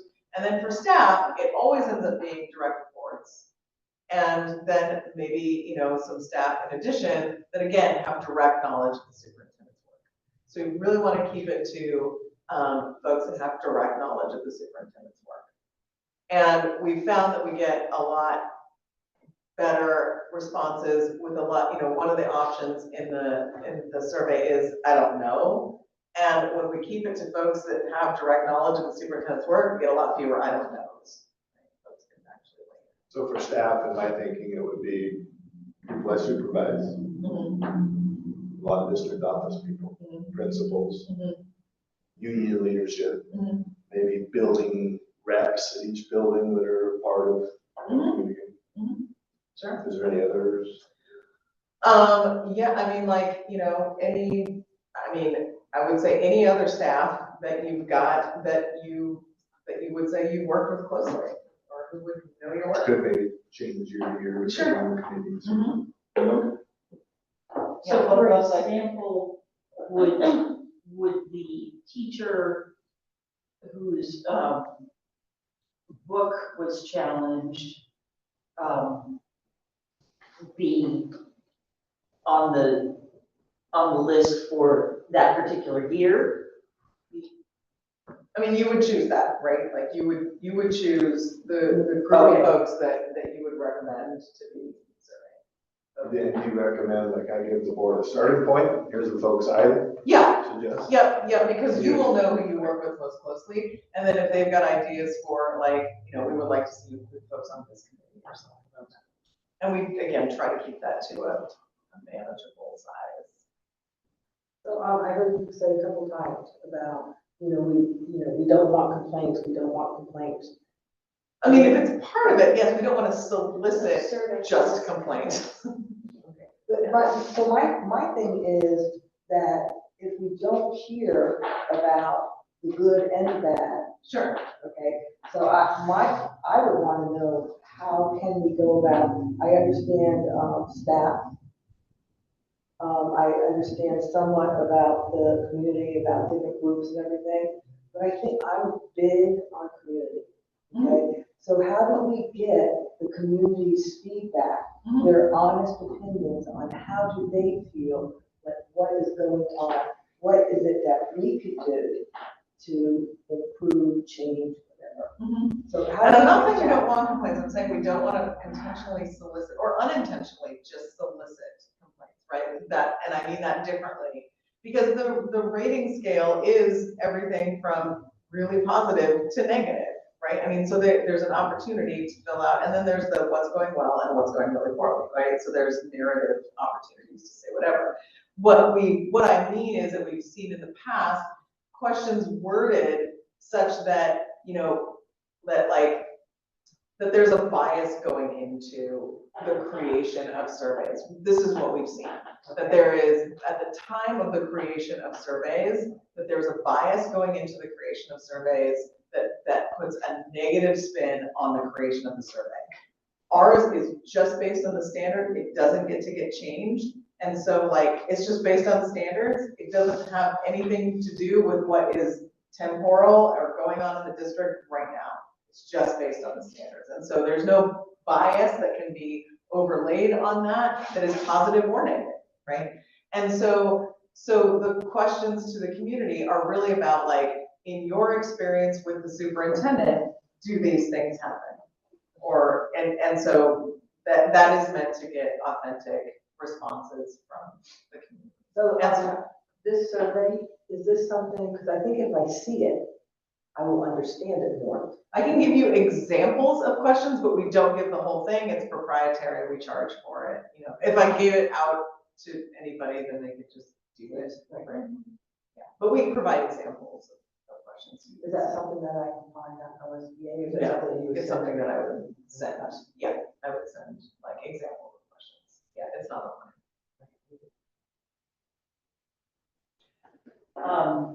So we're a little late in setting goals because that should have happened last spring. That's okay. I mean, you're not as late as some. It's okay. It's still for the beginning of the year, right? I mean, Do you think we're in too short of a timeline to actually get board 3 goals I would consider or recommend for this year by our next board meeting? Do you think we're too short in 2 weeks to come to the board meeting in August and say, okay, here's our process. We're going to use a targeted survey. Gary's going to submit artifacts, using this model. We're going to have a mid-year check-in in December. Is that? You recommend quarterly check-ins, right? I do. I mean, you can do it with whatever frequency you want. I don't think it's too short of a timeline to do all that. In the next couple of weeks. Yeah, Okay. because you're just adopting a process at this point. Yeah. So I think the more we could narrow down what you guys think that process will be, just those bullet items. Are we gonna purchase the targeted survey from OSBA, or are you gonna create your own? Gary's gonna get his goals by next Monday. We'll review those. The process happens in open session in August? The actual evaluation or The process. the process has to happen in open session. Okay. Yeah, discussing those goals that we. Open session. Goals are always open session. Okay, so in the open session in August, we get on agenda, superintendent evaluation process. Over the next couple, like today, it'd be great if we could kind of identify these 3 or 4 things. I could share the 3 draft goals with you by the end of this week. You could provide feedback or just have the discussion in the open session if you want to adopt those or make any tweaks. And then really it's about the timelines. How many times are we going to check in? And then by my contract, it's April, right? By the last day in April or the last day in March? I think it's the last. I'll confirm with. Yeah, it's March 15th for teachers, but I think for mine, it's like, I'm not 100% sure. Right. I don't want to speak to it, but I'll make sure it aligns with the dates in my contract. And we can change those dates too. I mean, those aren't, I'm not married to any of that.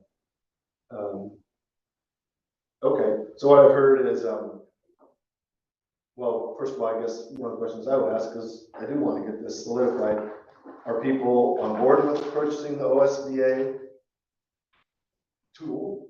Oh, the tool is free. I mean, the targeted survey. Yeah. Well, I guess we'll start with that. Are people comfortable using this versus what we have been doing, the tool? This thing to standards? Well, my opinion, The survey that we have used in the past was based on specific issues that I don't think are apparent anymore. And so I feel like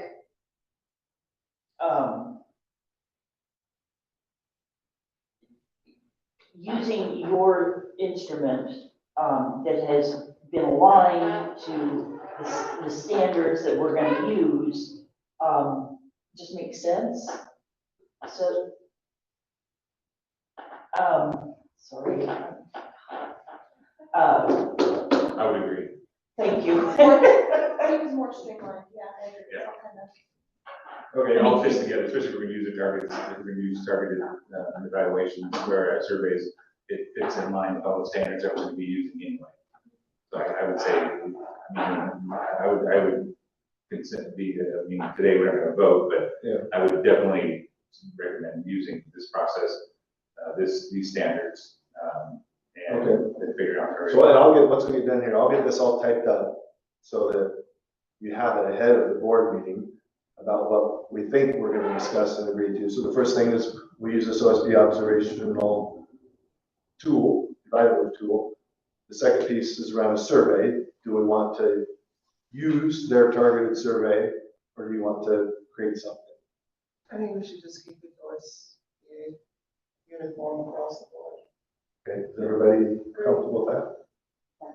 Okay, and then check-ins, we're kind of late, so in my mind, if we get this done in August, maybe we do it in November and February, just do 2, because then you got April, it's done. If you want to check in, I don't. I think that that's good, and then next year, We we'll can have a make check-in, one in like, August. in this, yeah. Okay, so I'm hearing 2 check-ins, I'll just totally put November and February. And I'll confirm the dates for when everything needs to be completed in April. And then, I guess that's it. The evaluative tool, so maybe a deadline I need to agree, because I need to get them a ton of information. Am I getting this to them before every check-in, kind of an ongoing document that's in the works? Or is this, I'm doing this once in March ahead of the April?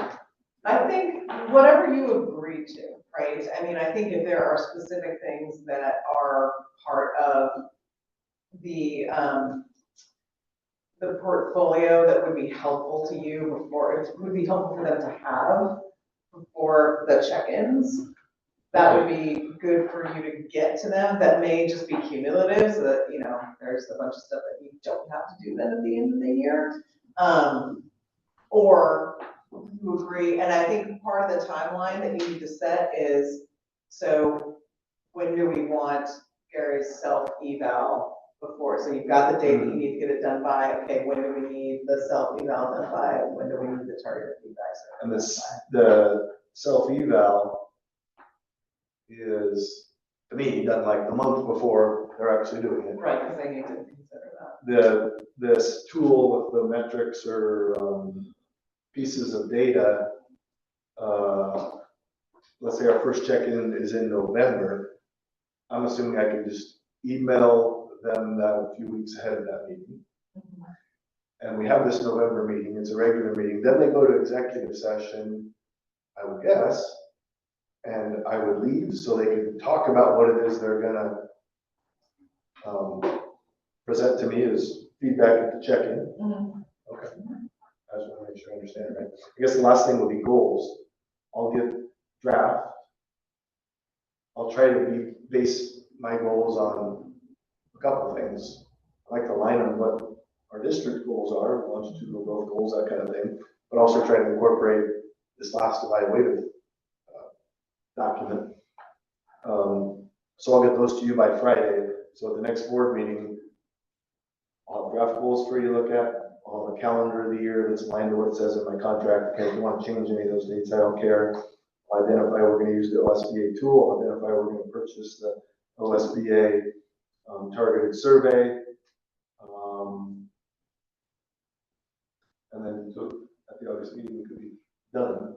We have a document that talks about target surveys and how, who you would recommend they go to, like community, obviously, and teachers and staff. It's something that we can look at and says, oh yeah, that's exactly, or how we choose those people.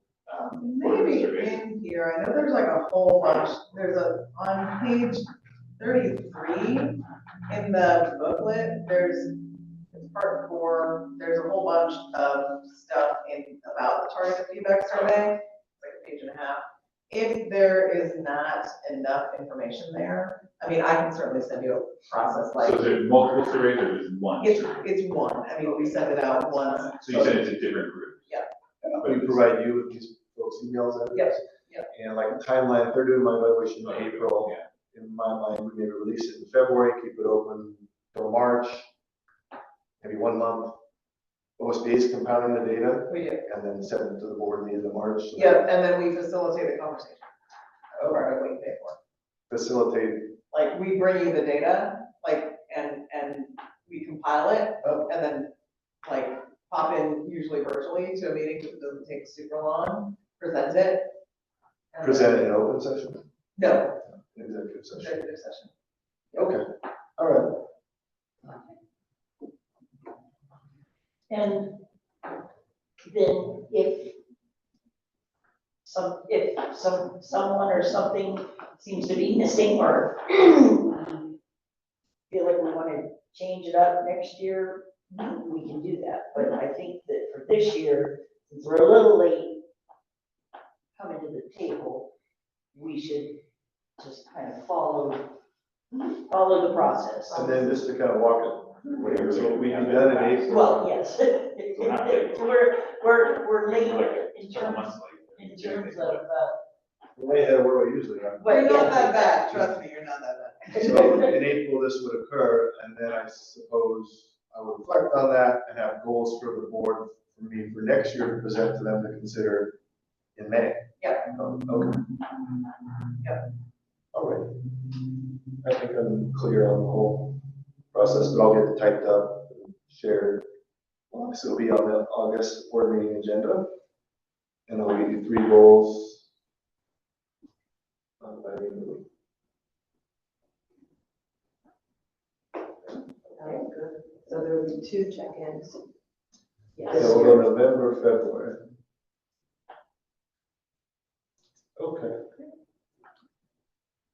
So, you want to talk about board goals? Yeah. All right. Let me give you kind of what we've done in the past, and what our work at is, buildings have in their individual school improvement plans, they have their building goals. Usually it's based on student data surveys or staff surveys, and oftentimes there are things around fewer referrals or better attendance. Then I really wanted to focus on the last 2 years, our longitudinal growth targets. Those are our district goals. Third grade reading, 9th grade on track, graduation rate, 5-year completer rate, and attendance. That's what I want folks at buildings talking about, in addition to their building goals. This is what you're hearing from the district. And then these goals, like you've described, have really been for the board, but with me helping them. I mean, some of them are to me, them kind of charging me. So this is what we had last year, which was around, 1, them doing PD, and working on getting more skills and information. Let's see. 2 was around our longitudinal performance growth standards. We had presentations throughout the year. So 3 times throughout the year. They got updates on where we were at in regards to these, some of the activities we were doing. And then finally, ways that we would engage the stakeholders, and those were our action plans. So if maybe a good place to start would be, is there any of these we want to get rid of? And because we don't want more than 3. And is there something from your board survey that you want to stick in here? You want to get rid of all 3 and have them all relate to the board survey, or which one on here do you really want to keep? So I just give you that info before we get started. So, are we starting with the, board goals or the board district goals? Operating agreement? We talked about. Board goals, I think that's Board the goals. part that I'm gonna be here for. I think my first question to you would be, how many of these did you feel like you achieved? Okay, well, I'll start with an easy one, number 3. Meaningful ways to engage, receive input from the stakeholders in the community. We had these presentations at 3 different board meetings, we promoted them. We started to promote board meetings in far more ways than we ever used to. It's on the leaderboard, we're sending out email via parent square to everybody. So I think as far as the action plan, did we accomplish it? I think we did, number one. Number two, first year we had a new policy of student school board members. It went well, other than we only had one, the policy has 2 of them. One of them kind of flaked out, but one kid was great. We have 2 more students that I'll be inviting to the August meeting already picked for this next year. I met with them, so I think that went fine. I continue with key communicators. I meet with them in person every other month, and in the off months, they get an update email from me, so that was complete. Continue to support promote public comment portion of board meetings. We do that every meeting. We in fact moved our board meetings to a school library, so they have a lot more space in case people wanted to come. And I feel like we use Parent Square consistently. So, from my perspective, the things that we elected to do to meet that goal, we were on track with. Let's see. Number one, that's maybe a better question for the board members if they felt like they did that. And number two, it's a focus in everything that we do. We're building meetings at district level meetings, in admin meetings, and leadership team meetings. We try to share the information with school board members 3 times a year, and these monitoring updates. A lot of time and energy went into creating and collecting that data, improving it. That's my 2 cents. Thoughts, board?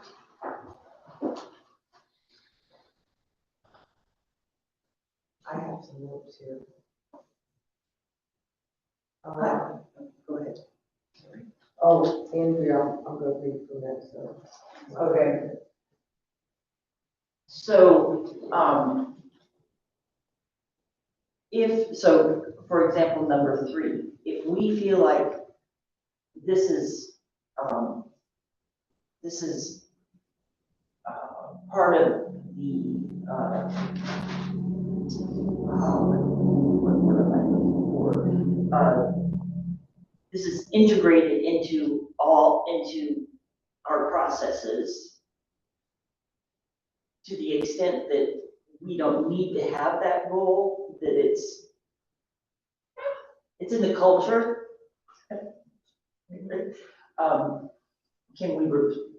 Should we replace it or should we keep it? Well, in the self-eval, the board said we don't do this well. And if that's what we're using to make these goals.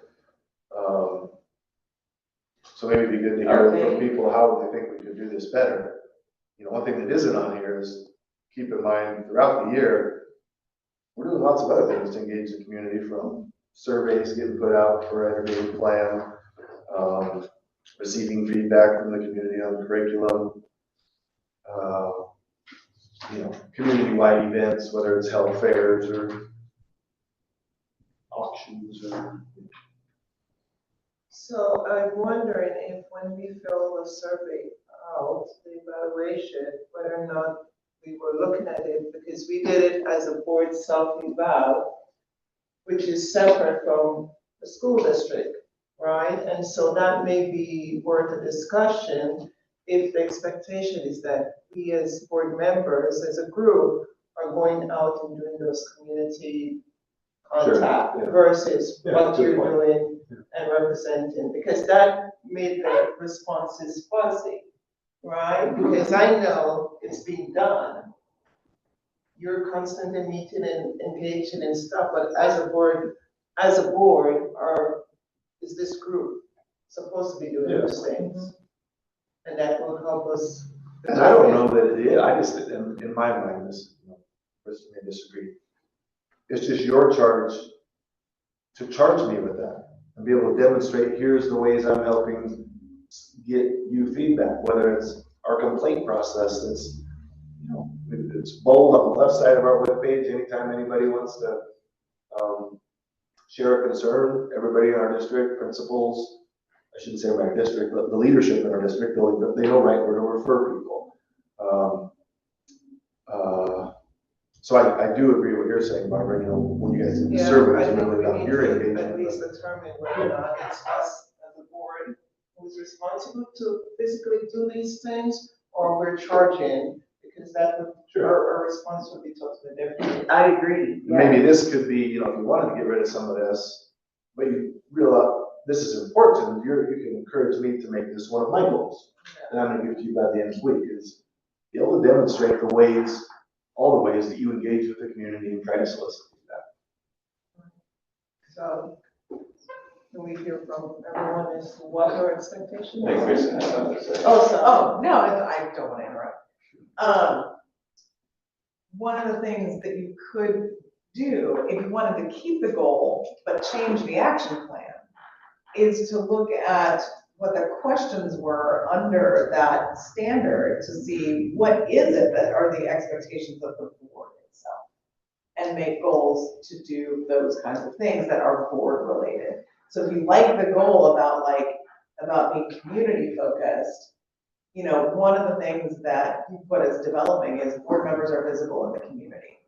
And that is a board appropriate thing. So maybe one of the action steps that is board centered is board members will, you know, be more visible in the community at community events, or, you know, something like that, to the extent that you can, right? I mean, everybody is. Are you representing the board at that point? If you were to be approached, you would introduce yourself as a board member, or if Kiwanis has an event and we attend that, are we attending it as a board member or as a member of the community? I think what you're doing is attending as a member of the community, but that informs you as a board member about what's going on, right? Because individual board members don't represent the board unless they're supposed to, but when we go out as members of the community, we're being informed about what's going on. You know, How do you measure that though? How would, if that was a goal, how would we measure that we're each delivering that? So some boards that I have known, and I good, bad, or otherwise, some boards that I have worked with have said, you know, I've seen two things. We will make a list of community events that we know of for the year, and everybody will sign up for whatever. Or we each commit to going to X number of community events, even if they overlap. And so I've seen those two kinds of things as measurable. And do we report back so that, you know, if I go to things and never see Lisa, but she goes to things and never sees me, but I'll know that she attended and she'll know that I attended other things. So, like on my board, we have a section at the end of the meeting where we each just say like, hey, I went to such and such since our last board meeting, where we just reflect really quickly on anything community related that we did. And it's like a 30-second thing around the table so that we, you know, are able to share if we did. Or I visited X school, or I did whatever. And so that the board and the superintendent are aware that we were out of the. And Gary does a good job of highlighting in his weekly report to us, saw Mark at such and such, and but that's about all that we currently have information about. Right. Oh, we do, at the last item on our board agenda is sharing upcoming events for the next month. So I do like the idea, I mean, I think this is a good goal. However, like you described, all the action plans, just things I'm doing. So maybe we do narrow it down to one or two things that the board is doing. This being one of them, it could be handled very easily. We can create a Google Doc if you wanted to actually enter, you know, you went stuff.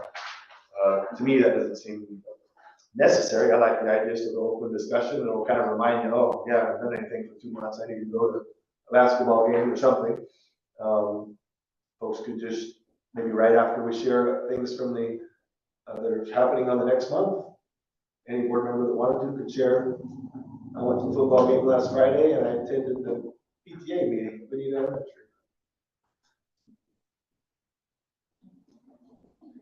I like that. So So, and with what you said, Andrea, I completely agree with that. I do feel, just for me, I want to be out there in the community. I want to be a board member that stands up for the community and let them know that we're here for them, okay? And Barbara, for you, I love chain of command, and I think that we can all go as a community member slash board member. But one of the things I love is chain of command. We can listen to anybody, okay? But what we say to them is going to be completely different. And with chain of command, that takes it right off of us. We can listen to them. They know they're being listened to, they're being heard, but it's chain of command. Okay, so what I'm going to suggest is chain of command. If you're having this happening at the school, have you talked to so I'm looking at this. I do think it's important too that board members remember all of you are in different phases of your life, from young kids to no kids at home at all, to school-age kids, to retired, to working, and it's gonna look different for everybody in regards to how much they can get out in the community at nighttime events. Yes.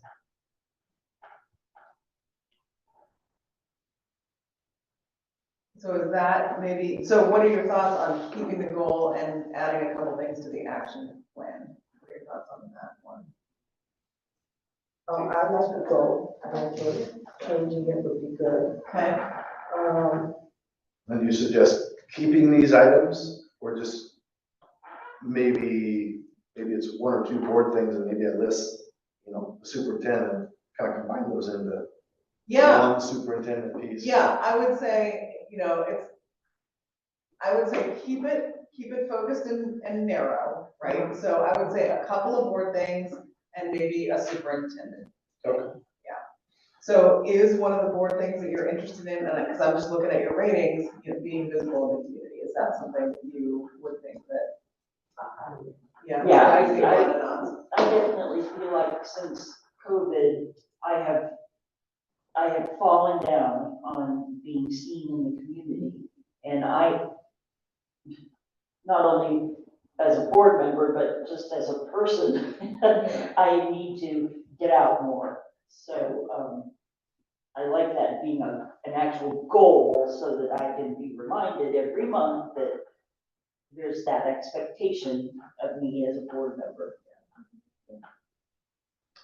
Okay. While we're talking about the board goals, and we're on item number 3, I actually had some questions, so may I ask those? Sure. Okay.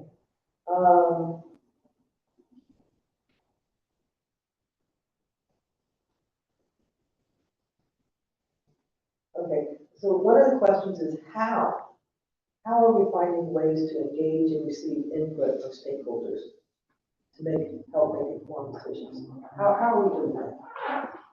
Well, I would say there's lots of ways. Okay. Let's just take the surveys that the district puts out. Every couple of months, some type of survey is going out. Parent Square, the key communicators. I've got 15, 20 folks that know they have a direct access to me anytime, and I'm going to get back to them ASAP if they're hearing something in the community. Just what we've done with promoting school board meetings, inviting folks, having that process hopefully be a little bit easier around speaking at board meetings. Our new school board student liaison policy, I think that's a way to get input from a different group. So those would be some of the ways I mentioned. So with the Parent Square, who has access to the Parent Square? Each building has their own access to do things just for their building. I think that's right. Like if I'm Ms. Johnson, I can't really send things to Elmira Elementary. So I'm a principal at Fernwood Middle School. There's a button I click that says Fernwood Middle School, and it's going out to every parent in that building. And for the district level, when I do one, I select our elementary, Benita Elementary, Fernridge Middle School, Fernridge Middle School options, Elmira High School options, and staff. And then it goes to everybody via Parent Square. And I always, typically, depending on the topic, but 9 times out of 10, then I share that post to the district website, and I share that post to Superintendent Carpenter Facebook. So we'll take last week when I probably did 2 or 3 Parent Square posts. I did one on physicals, sports physicals, right? So shared that to social media, shared it to the website. It went to all the parents. I probably only shared it to 8th graders in high school though, because a 6th grader, a 5th grader, elementary school kid, it's not a requirement. I know there was a couple Parent Square posts I did last week. Remember? Annual notifications. Oh yeah, annual notification around the topic that went to everybody.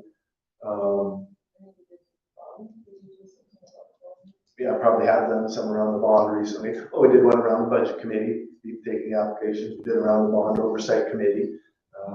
So anyway, and we also know, within Parent Square, it gives us data on how many people of our parents, if we had 100 parents, how many are signed up and getting that? And we're like at 99.8%. So, Great.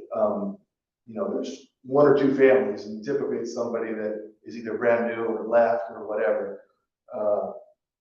So that tool, which again is something new in the last few years, I think has really expanded the reach and it's made it simpler. In the past, if I wanted to do an email to parents, hey, I didn't have a really complete email list, I'd have to do that. Then I'd have to log into Facebook, which I don't go into very much, type that up or copy it and send it there. Then if I want to do the website, I have to go log into the website. It's a half-hour process to get out one piece of information. Now I can get that out in 5 minutes to all of those. So what I'm hearing is that the families, the staff, they get lots of information, okay? And Parent Square, I absolutely love. And what I'm also hearing is that as far as the community members, if they want to be in touch and understand things, the place that they should be going to is social media, and there's. I'd say our website. I never really encourage people on social media. Like I'll get people to message me on social media.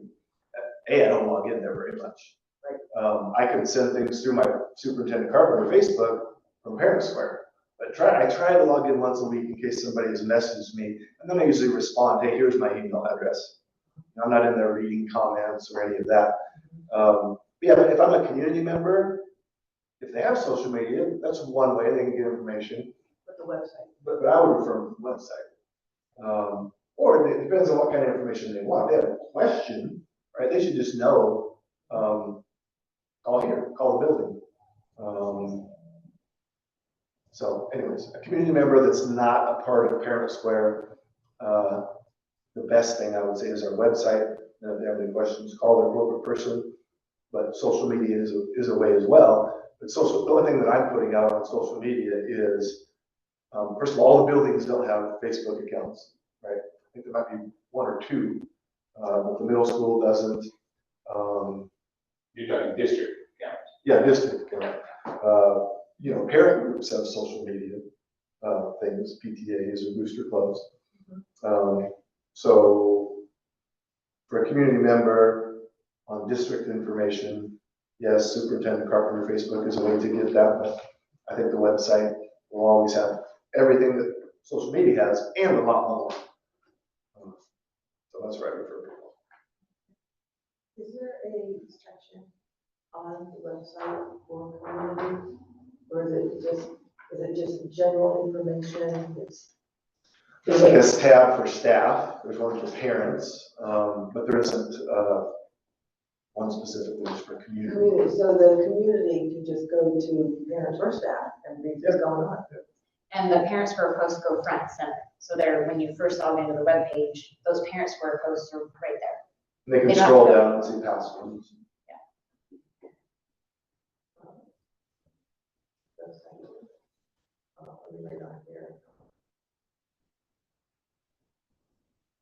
Okay.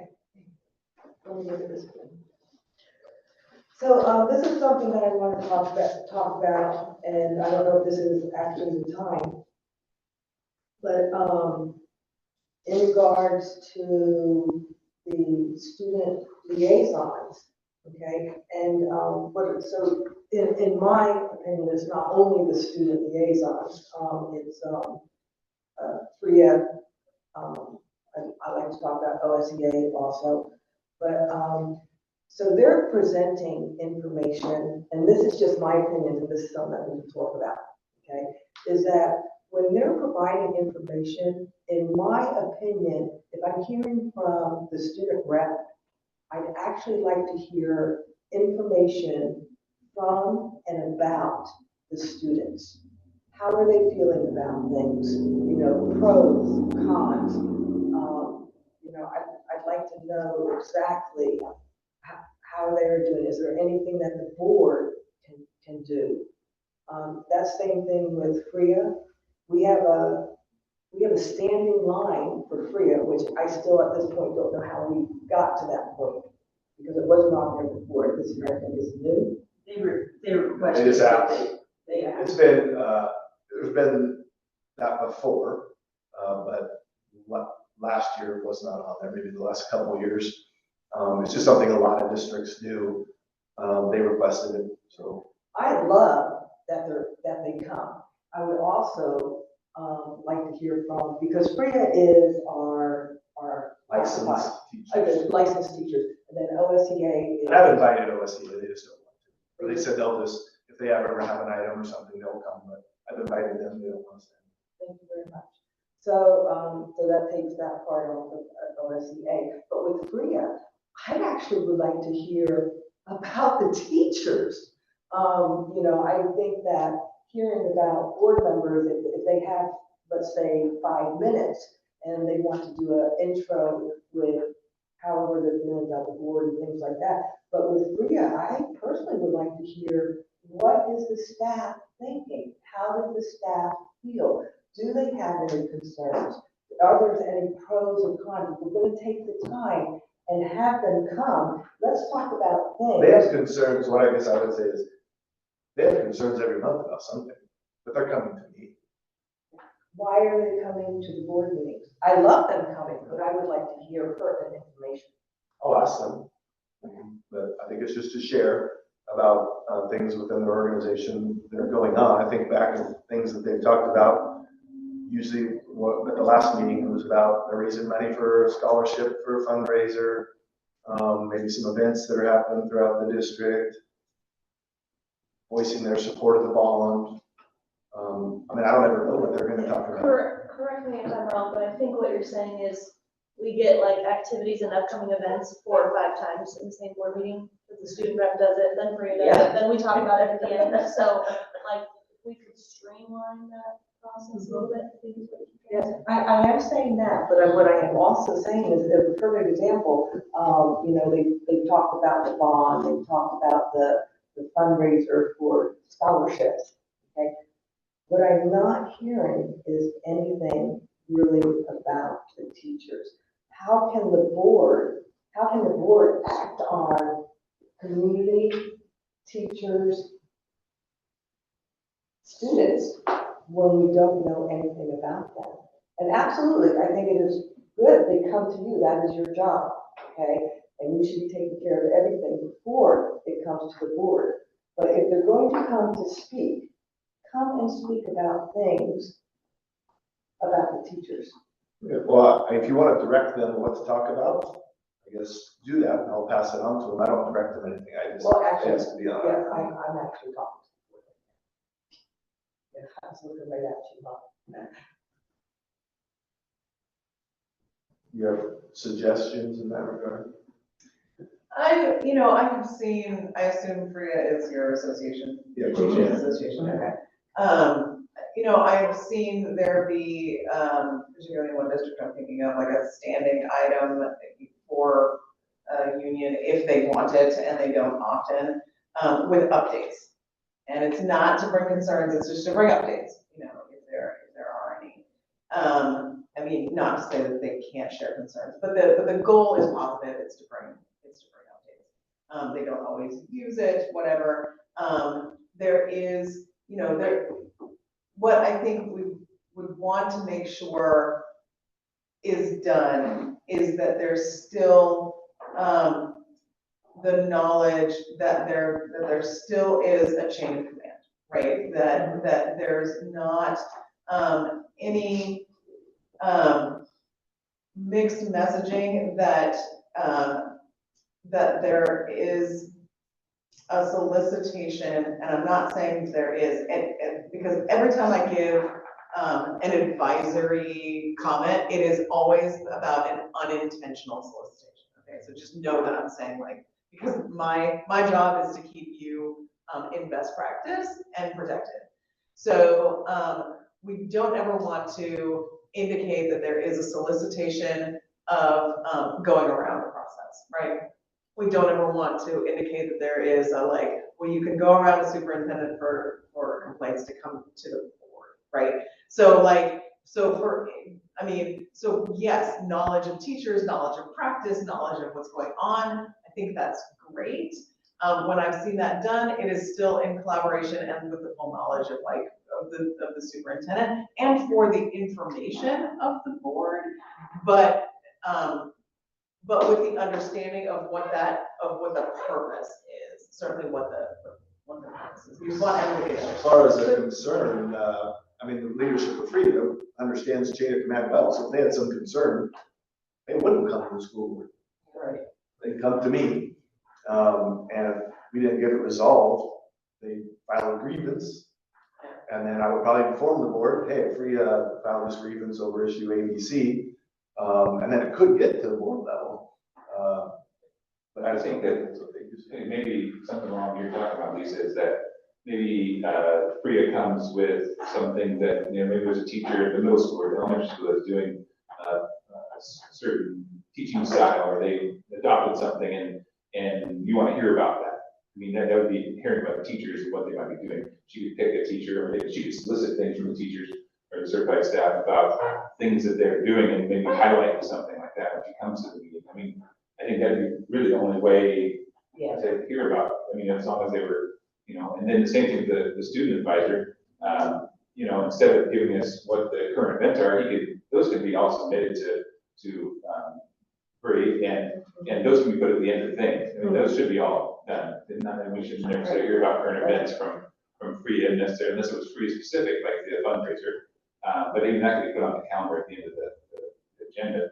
But maybe a student, you know, maybe a chess club is doing this, or a band is doing this, there's a band thing. Those, I mean, those are things that maybe students are doing. There's a student group that has done something, so they can talk about the student groups a little bit more instead of just calendaring things.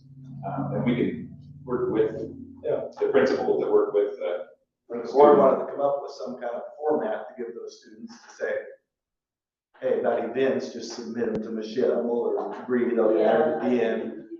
What the board wants to hear more about is student specific things. Yeah, student, I mean, things that happen at the school that are happening. And he did that. He talked about, you know, pep rallies and, you know, different things that they were doing in you know, assemblies and those sort of things. You know, I think those would be things, those are about students. But specific to students, I mean. Track and field and wrestling, results. Yeah. With what Mark articulated with the staff thing, is that what you're talking about? Like, I just want to share that in second grade, Miss So-and-so's class, she wanted to share her this great project where they're hatching chickens or whatever. Is that what you're meaning, or? No, I'll make it a easy one. If the staff, let's just go back a couple of years, okay? But if the staff was talking about they're using manual pencil sharpeners, okay, and they want to go to, this is not a good example, but they want to go to the electric pencil sharpeners. That's not a good example. You know, I would just like to hear about the staff. You know, not actually just what they are doing. I'm sorry, but how would someone get that information? How would one person, Priya, solicit that information from the staff? And what was your thought on that? Well, because Priya should be talking with the staff. Well, they have reps at each building, Okay. which most likely communicate with the staff there in each building. But still, what What specific information are you looking for about the staff? Strengths and weaknesses Of what? of the staff, how they're feeling about things. Okay, if you have a. But that's not strength or weakness, how they feel, that's different, that's different. I mean, again, for. I think, maybe I'm just not listening, I'm not understanding what you're meaning by feeling. If you give me a good example, how they're feeling about things, again, typically that's gonna That's go not through me. related to the Their board. structure though is, they have a president, a vice president, and a grievance chair. And then each building, and I'm just, maybe you know this, but I'm just sharing. Each building has two teacher reps. So let's take the high school. Their building reps, probably, I think this is accurate, have a monthly meeting where they check in with staff, anything going on, anything we need to talk to the principal about, yeah, no. Then once a month, FRIA has a meeting where it's those 3 district leadership people along with all the building reps, and that they kind of share things with FRIA. And lots of times it's the leadership of FRIA saying, this is giving them the answer, right? Then it doesn't go beyond that. Is that public knowledge? Public, like to just a community member, or? Is that information open to the public, or is that something that they keep to themselves? Let's say grievances. No names or anything like that, but there's a grievance. So you mean, could somebody do a records request to get that grievance? Well, that is a possibility. I'm asking at this point, is that open to the public, like? To go attend it? I think it's just union members that attend those meetings. Yeah, I mean, it's just a meeting of their union. It's not open to the public. No. And so occasionally something will come out of a meeting where the president will email them and say, hey, can we meet? And they'll talk to me about the issue. And I'll either have a solution or they've got wrong information or whatever. And it's typically just solved right there. Or it might take some action. Oh, let me talk to Miss so-and-so or Mr. So-and-so. The principal misunderstood the process. I need to get them on track. It's my fault, whatever.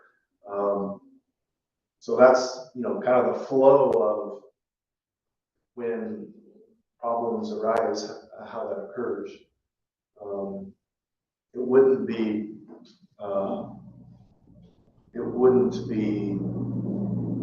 something that FRIA is going to come to the school board and say, we have 3 members who are upset about this. Just wouldn't be the way that would go. That we come to me and try to solve it. Part of the reason for that is that if the grievance, Does come, we don't want to hear about it beforehand. And then, from FRIA, this is, I think, going into my 9th year as superintendent, I've never had a grievance, right? 0. Lots of times, almost monthly, am I meeting with them about a problem that they want help solving or coming to agreement on, or we create memorandums of understanding if we didn't have contract language that's specifically directed to it, solving things that way, but, yeah, typically doesn't go through the school We board. approve the memorandum. Yep. and Board reviews. chairs, typically. I think one of the things, and you know this, Lisa, is that those aren't our employees. I mean, our employees is Gary. And it's nice to know, like you said, to know what's going on in the schools and going on with students and going on with teachers. But it's not our purview to know. I mean, they're not our employees.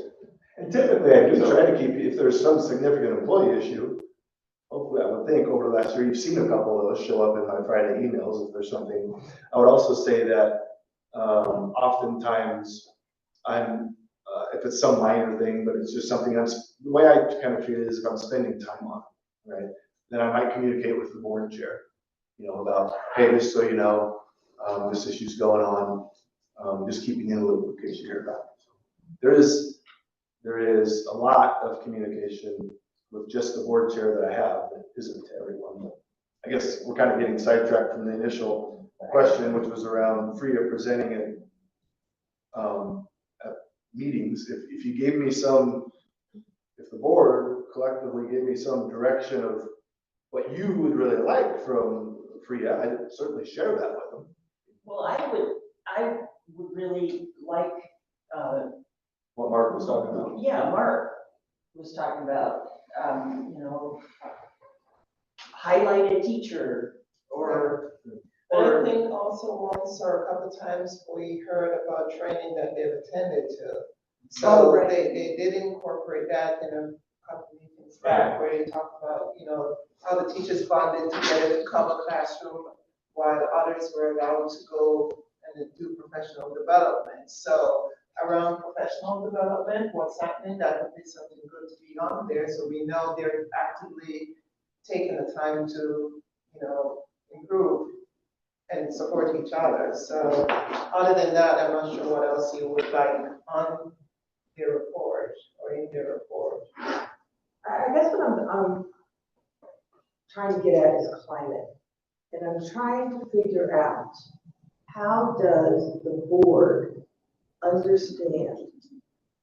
And I absolutely agree that we don't need to know a lot of things until it comes to us.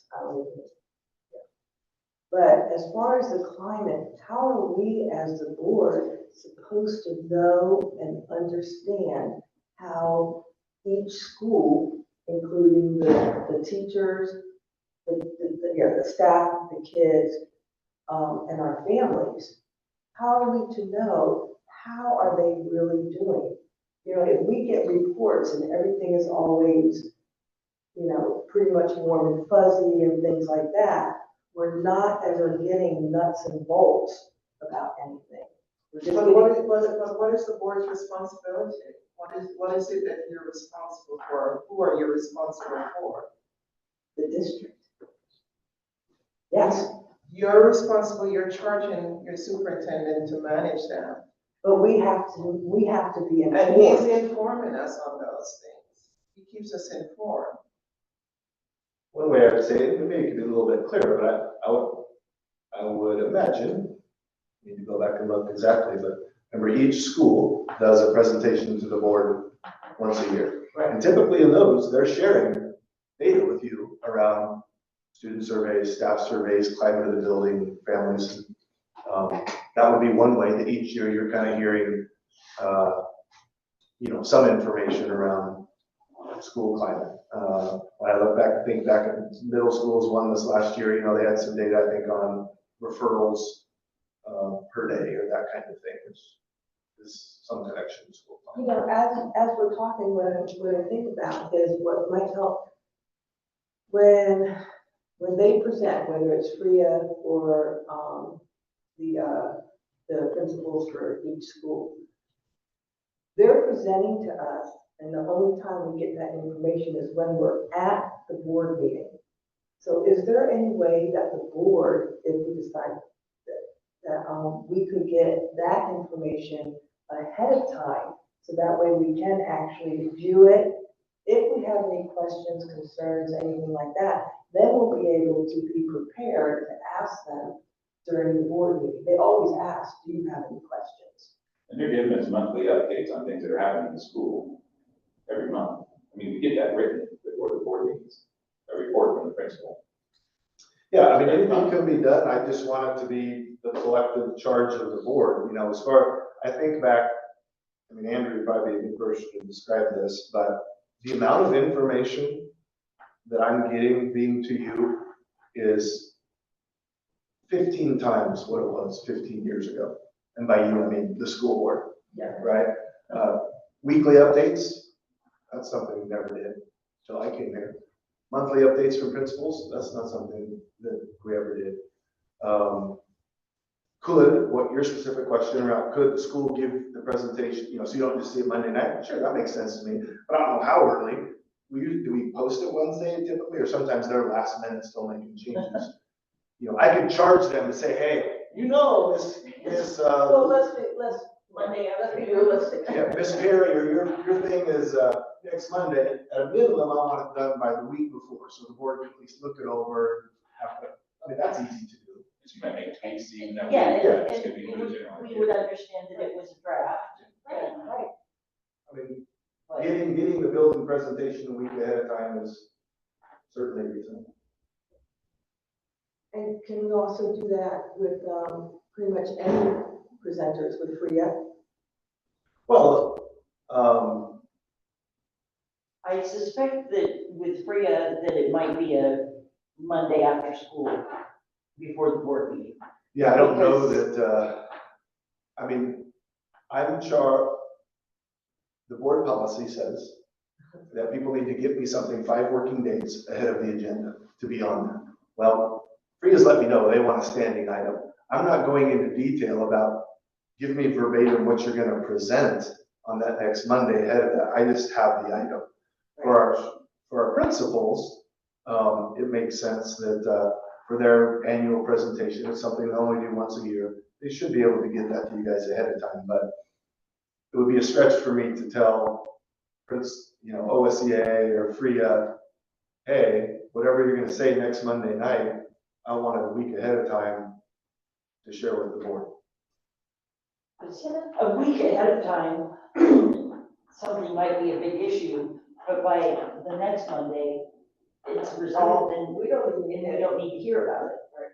So, Can I interrupt real quick and say that maybe we table this, because I feel like we're wasting Kristen's time. We only have an hour left with her, so could we get back to board goals? I would agree with that, because this is kind of the nitty gritty of the, individual. Okay, well, we've solidified 3. I'll do some work on draft, and then I'm gonna bring you draft to the August meeting about what these are. So maybe let's go to 1. Is that something you want to keep? Get rid of? I'd like to keep it. I would too. Okay. And those, in my mind, those action items under there, aren't kind of superintendent like they were under number 3. Those really are board things. Other than, you charged me with once a month sending you PD on the topic. Probably the last couple of months I haven't done too good at that, but the first 8 or 9, I was picking some topic and sending you a longer narrative on whether it was the budget process. So I'm fine, keeping that one in there. You have other thoughts, Chris, on how we can tie this to their self-eval? I think, I'm just looking at number 1 here. How do you continue to be knowledgeable about the policymaking process and budgeting process, and ensuring policies created and resources allocated are aligned with district goals? That last part, that's a really big deal. That's a really good goal. It's sort of outside of the professional development goal. I wonder, I'm just looking at the wording of number 1 in the action plan, because what I would want you to do, I kind of want to split apart number 1. I think both of those are really important, but I'm not sure how you would measure continuing to be knowledgeable about the policymaking process and budgeting process. And if those are the 2 main focus areas that you would want to include as part of your professional development. If those were important last year, and if those continue to be important, as policymaking process and budgeting process are those 2 things, the things you would want to focus on as part of your professional development if you want to keep this goal.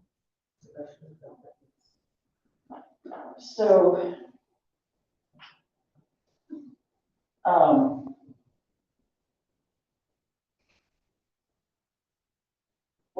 I think what I hear you saying is that we need to say how we're going to continue to be knowledgeable. Yeah, I think, yes, and I'm saying too, I'll try to word it better. Because what you say here is that you're continue to be knowledgeable about the policy-making process and budgeting process. And I'm going to stop there because the rest of it is sort of a little bit different than professional development. But if what you're wanting to focus on as part of professional development is the policy-making process and the budgeting process, my first question is, are those the 2 areas of professional development that you feel are still necessary to focus on? And if they are, how do you want to do that? Like, what is the professional development that you need to engage in in order to continue to be knowledgeable about those things? Like, what could you do that's measurable? You know, we talked about like how being visible in the community can be measurable. Like, is policy development and budgeting, are those two things still, do those two things still rise to the highest level of your needs for professional development? And then how would you do those? What are the actions? Because at the conference you take, you know, of course, that has to do with policy stuff or budgeting. I mean, you take it, professional development. Right. Are those two the areas that you want to focus on, policy and budget? I don't have budget so much, but policy, I would say policy and our board responsibility, which is a part of the policy, so I can imagine. I think we still need to tighten that out, our knowledge. The of policy what- piece. And our responsibility as board members. But I don't know if budget is such a deal that we need to keep that focus. That's my opinion anyway. So I'm also in agreement, but I think one of our biggest things is the climate. So I would love to see climate take place in one of these. I just don't know how you would do that as a board goal, you know. So going back to the school presentations, should we ask that they do a climate survey and that they report on the results in their presentation? Would that, I mean, that's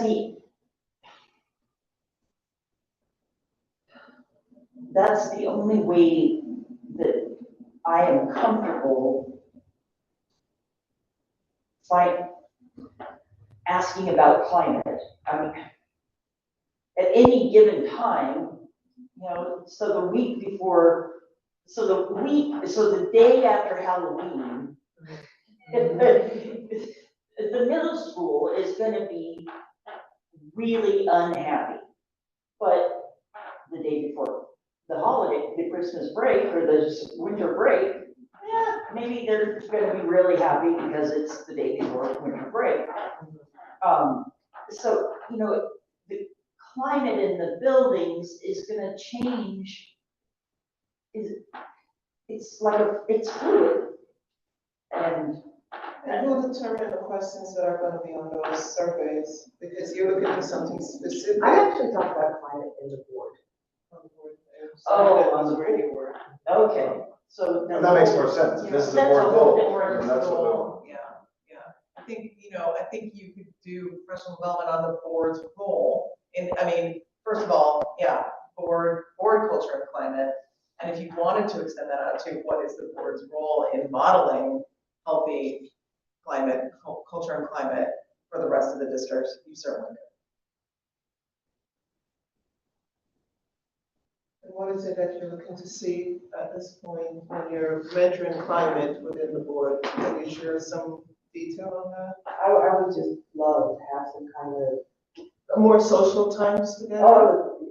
more social times, work sessions, just time for us to be able to talk, communicate, collaborate. I think just those things alone would bring us together more. Team building stuff. Those are perfect. What does OSBA have to offer for team building, professional development? We do, we do lots of things that have to do with, you know, I mean, I'm not saying you're asking for this, but things to do with conflict resolution, goal setting, board operating agreements, board communication agreements. And one of the things that I noticed that you said here is that you rated yourselves fairly low on, and this is Culture and Climate Standard 7, on question 50, which is the board takes time to reflect and improve internal and external relationships, and you rated yourself really low there. And so I think, you know, a focus on improving internal and external relationships is something that is, you know, how do you do that? How do you do that internally? That's not going to be individual conversations. That's how you do that at board meetings. What does that look like on your agendas? Does it look like a work session. But really, even if you never have a work session, how do you do that? How do you integrate that into your practices? And so that may look like agenda reviews. That may look at like somebody from OSBA watching a couple of your meetings and like recordings of your meetings and reflecting back to you what those look like, what that culture and climate looks like from an external perspective. Coming back to you and talking to you about that, and making suggestions and helping you craft different kinds of meetings, walking you through some maybe tough conversations on specific topics that may have been tough, like those kinds of things. We do those things all the time. We try to get as specific as possible with respect to what your needs are, maybe if there are specific issues that have been tough to get through, if there aren't specific issues and it's just more broad and communication stuff, we have things that we do on, okay, what is everybody's communication style? And how do you work to accommodate or at least address everybody's communication style? Like, if I don't understand how you communicate or what the best way to communicate with you is, like, I don't know how to respond to that. And you do that survey with the 4 different. there are so many of those, and there's one that we do. And so there's lots of ways that we can go about that. A lot of times what we do is take a specific issue and we'll look at that. I think that it's a little broader at this point. There are specific issues that we can't seem to resolve, but I believe that with improved just overall communication and respect,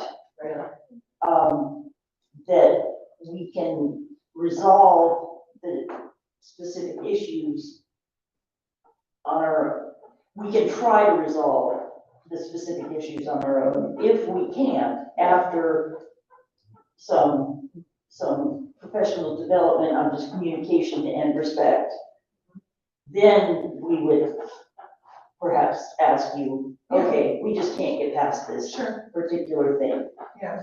Does that make sense? Yeah. And do you provide kind of a broader? Yeah, I mean, there's a model that I like to use called crucial communication or crucial conversations, and that's, it's a book, but it's a great model for how to have tough conversations, and that's in general.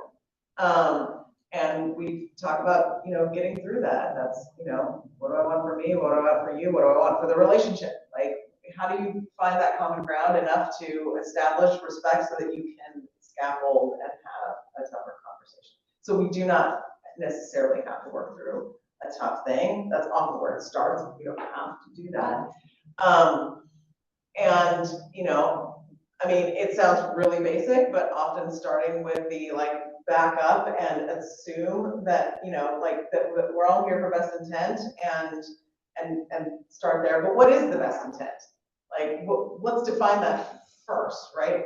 Like, we always assume everybody's heart is in the right place, but what is that place? Like, let's define what that is first.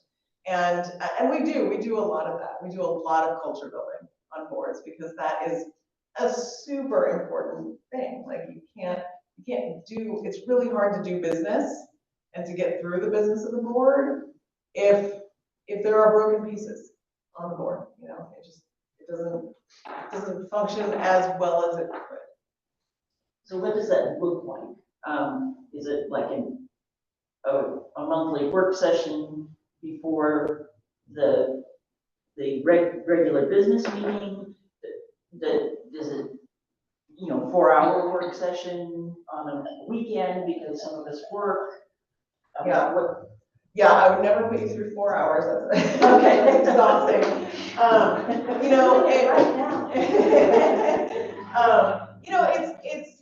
It's fairly intense stuff. So we try to keep it, not super long because that's hard. It is often its own standalone thing, because it's also, it can be tough to do and then go into a board meeting, but if that's what we needed to do, we could do that, because the benefit of that sometimes is setting you up for a better board meeting. So taking an hour before a board meeting and doing some condensed work and then going into a board meeting can be Or helpful. the week before, even before the potentially. Yeah. On a separate night. Yeah, or a week before a board meeting, taking an hour and a half, taking a couple hours, if that. So would that be available remotely for all of us to be remote, or is that? Yeah, that can be done, that can be done remotely. Those kinds of things are always better in person, I would Okay. say. It's always better in person. It can be done remotely if necessary. I recommend in person, but, because sitting in a room and chatting is always, that's always good. So not to call anyone out, but Kathleen, would that work for you with your current, other issues? Unless you were gonna call me. Yeah, I know, I'm sorry. I'll make it work, yeah. How about you, Bob? Depending on the day. Yeah, me too.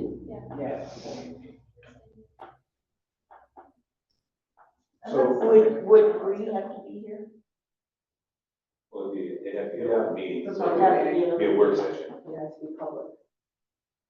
And I don't think it needs every month, even that could be like a quarterly thing or something. Yeah, it wouldn't need to be every month, I don't think. And, there's also stuff that, we can provide, like, tools and stuff that you can do on your own.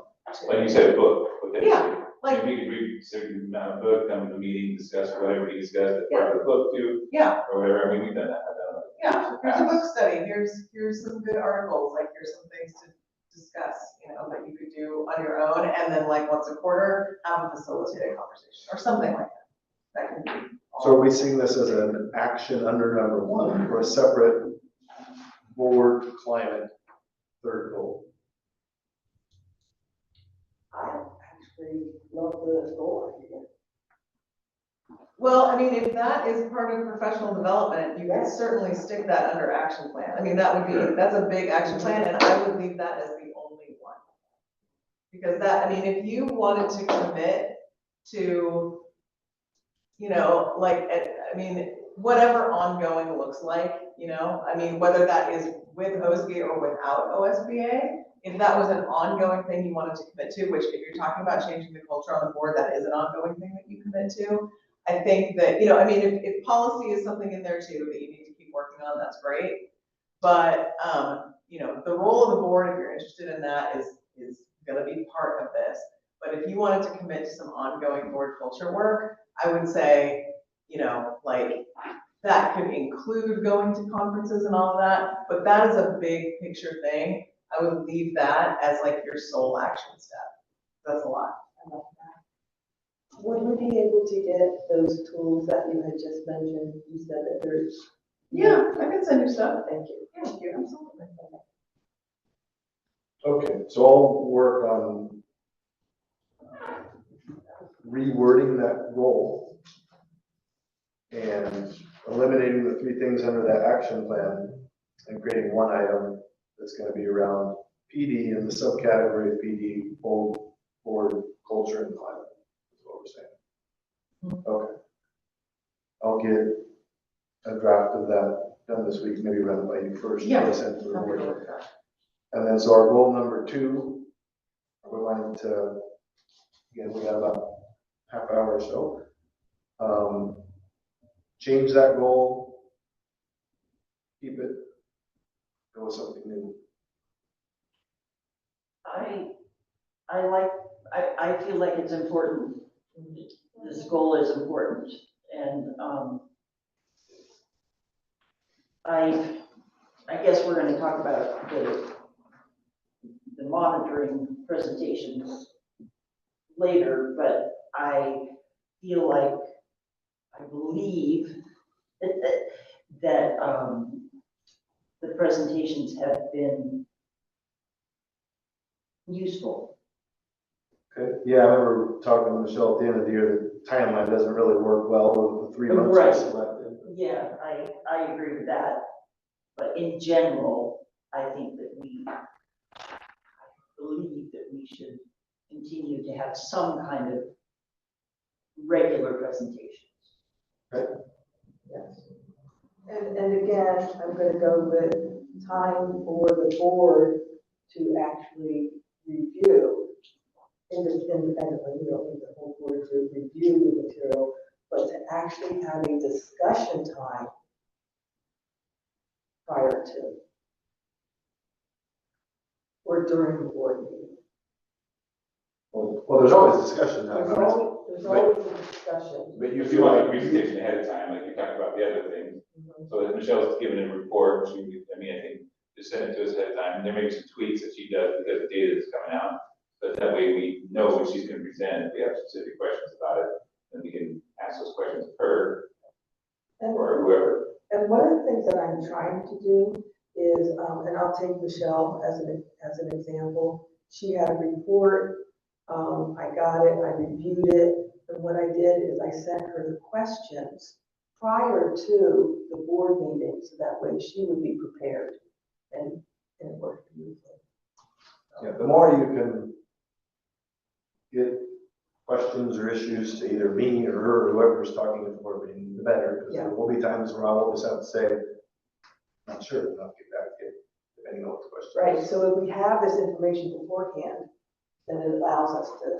And so what I'm hearing is keep this goal, keep these action items, but work on getting what the presentation is going to be, understanding that there might be some tweaks. You'll get the general outline of all the data and information at least a week ahead of time. Oh, I love that. And, I even like the idea of it says draft on it. That's, we're not gonna hold anybody to stones. Whatever that sentence is. Okay. I can rework this document and have a draft for you.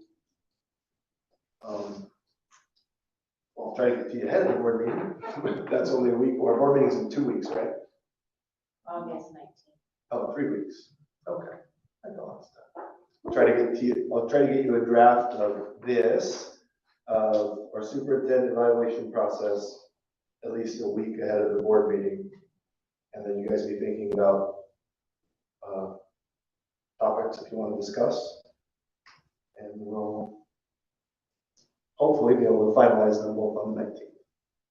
And as far as the climate stuff goes, we'll just get some information from you about that, or? Yeah, I can send you that book that I recommend. I can send you,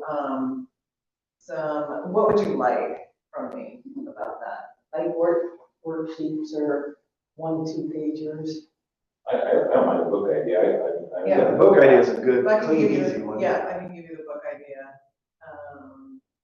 If we're gonna, depends on how many times you wanna discuss it, like 3 times or whatever, Yeah. or like you said, report or whatever. Sure. Yeah. I'll do that. And then I need to send you your self-evaluation presentation as well. Please. So do you feel like that we're missing a major piece of? No, I think that, bringing up culture and climate of the board and making a commitment to work on that throughout the year is a good idea, and seeing that as not like we need one workshop on that and then we're good, right? Because that's not a one workshop and then we're good kind of thing. Right. So I think committing to doing some different things around that, maybe having some of those conversations facilitated, maybe having some that you do on your own, maybe reading some stuff, maybe doing some different kinds of things within that, and seeing that as ongoing work is a really good thing. I think that your goals are good. They're varied. They're in different areas. You don't have too many. I like what you I don't think you're too behind as far as superintendent evaluation stuff goes. You definitely are not. I mean, I have a lot of them that are due March 15th and they call me February 15th and they're like, oh man, I forgot about this. So I think this is off to a good start. I don't, and if I did, I would tell you, hey, you know, forget about this, but I don't sense anything missing. I think that the focus on culture and climate is a big commitment. And if you are, you know, if you want to take that seriously, that's good work, that's big work, that's honest work, that will be really important. Did you get prices in Gary and facilitated those facilitated sessions? Yep. He knows, started budgeting those. Happy to. Yeah. Okay.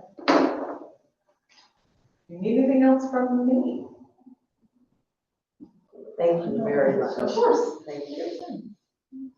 Okay. All All right. Thank you. right. What's the lunch situation? I don't know if they scheduled to pick up at noon or whatever, but you want to take a break first of all? I do have a real quick question. Let me just ask a question. Is there a line item on the budget for what the board has as far as finances? There's a standalone school board budget, so I mean, it's in the budget document. If you just go to the school board page, but I can have, Quanta's on vacation all week this week, but I can have her email the board the different items that are within the school board budget. Like the biggest one is just travel and conferences, you know, the paper, OSBA conference. So I can get you that. I can probably, or too, if we go on break, I can just pull up the budget document. It's on the website and scroll to that section too. See if you can go there, Maria. Let's see if we can find it. Just go to Fern Ridge.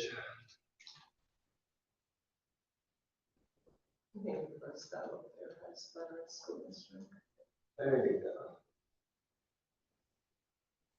go. Go to district and then go to district services. Yeah, and business office. And scroll down.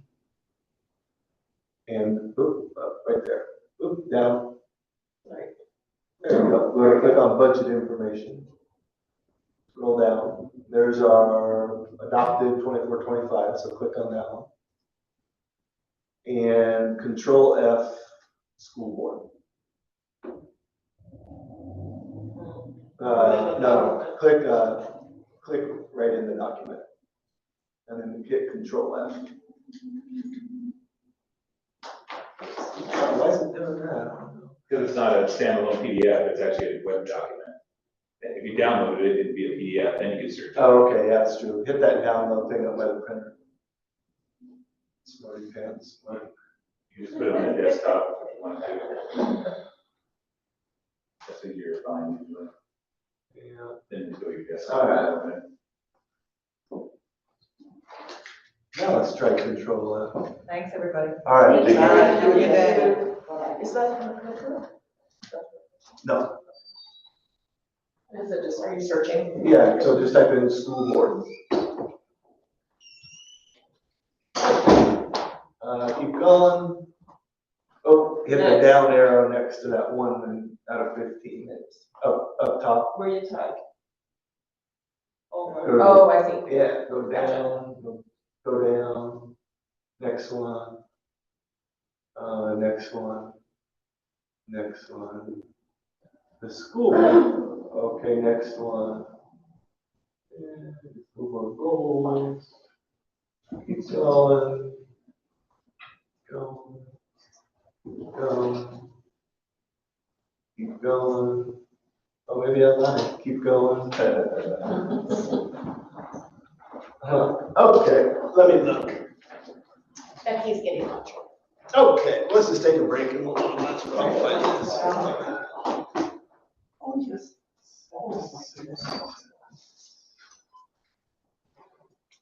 Oh, I wonder if it,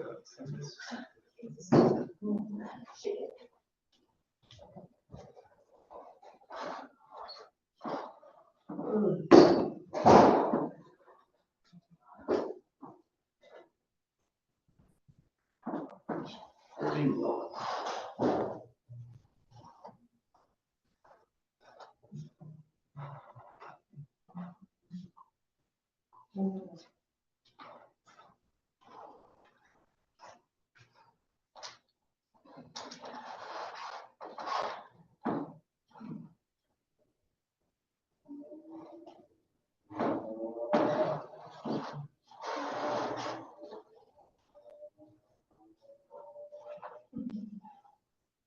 Board of Education, that's why.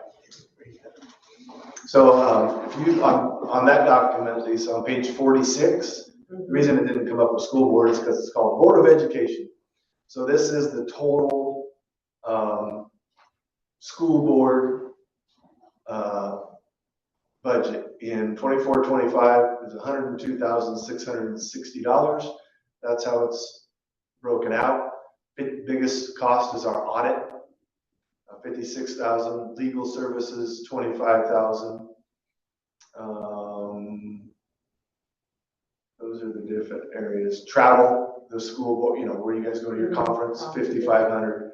$500 for rental. That, not 100% sure what that is. Election services. So when we have school board elections this next spring, that costs money to pay to Lane County. Supplies, non-consumable items if somebody needed something. So those 1, 2, 3, how many that is, those dozen areas are the things that are charged to the school board's budget. Page 4, it says 46 here, but it's actually page 44 of the document. So.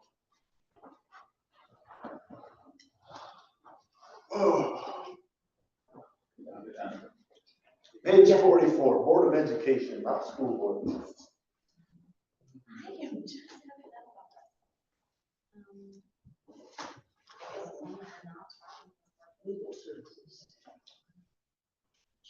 Sorry.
Thanks for lunch, it was great. Thank you. Yeah.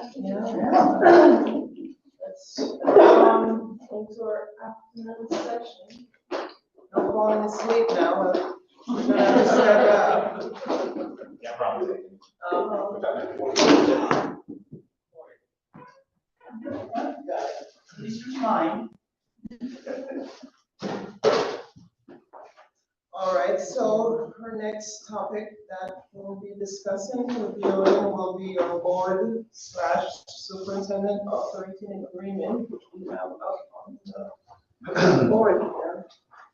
So if you recall, we review this each summer, make any tweaks, adjustments, it's posted on the website on the board page. So I'll leave it up to you guys if, I don't know if you want to go through each item or just know that you have some recommendations to change or eliminate, or it's all good. We can talk about it, I guess.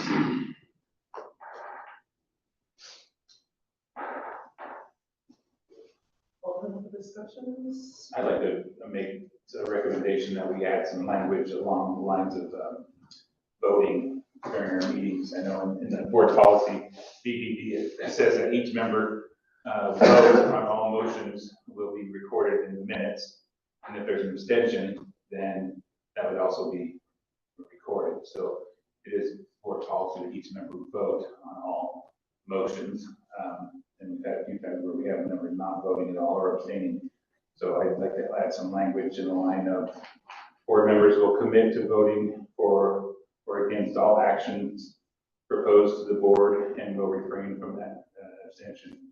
Although an abstention counts as a no vote, it may be necessary when there is a direct conflict of interest. Just to kind of explain that you can abstain, it's just that you need to be a direct conflict. And do we need to state the reason if we were to abstain or just It abstain? doesn't say that in policy, but it just seems to be nice to have some extra language in our board agreement, and we all agree that we're gonna vote on every yes or no, or abstain if you have the direct conflict, and direct conflicts are pretty rare. Yeah. I would concur with that because, and I would also maybe try to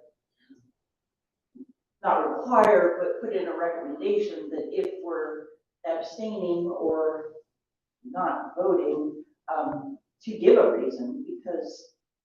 Well, as a direct conflict, you would state that before.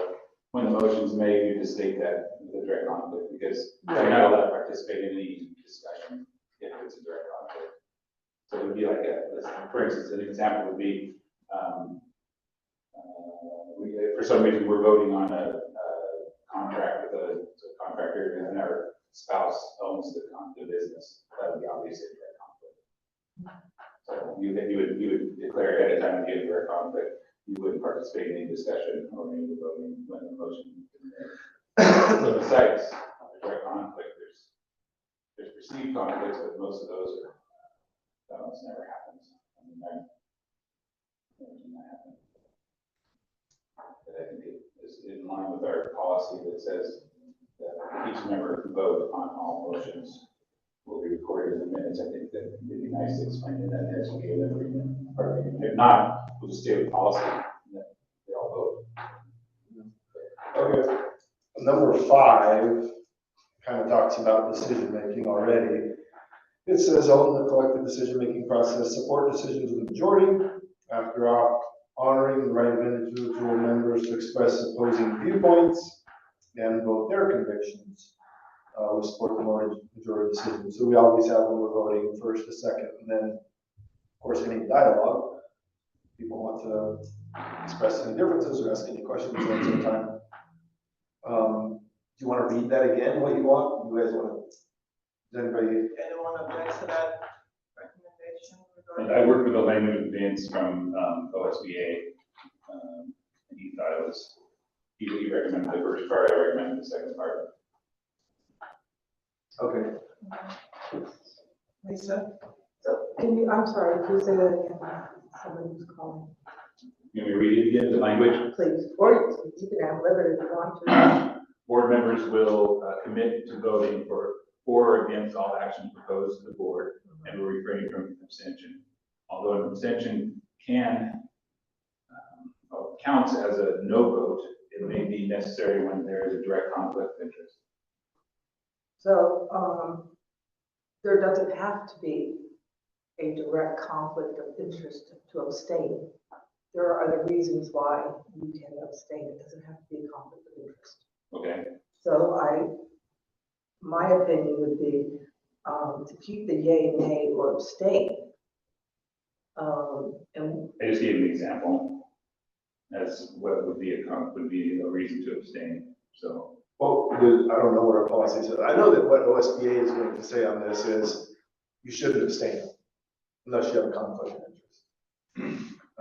You just So don't what's the know. difference between the saying no, if that was the intent, versus abstaining? Abstaining logically, if I have a conflict, I have a kid who's, looking to get hired here, and we gotta vote for that, I wouldn't be a part of it.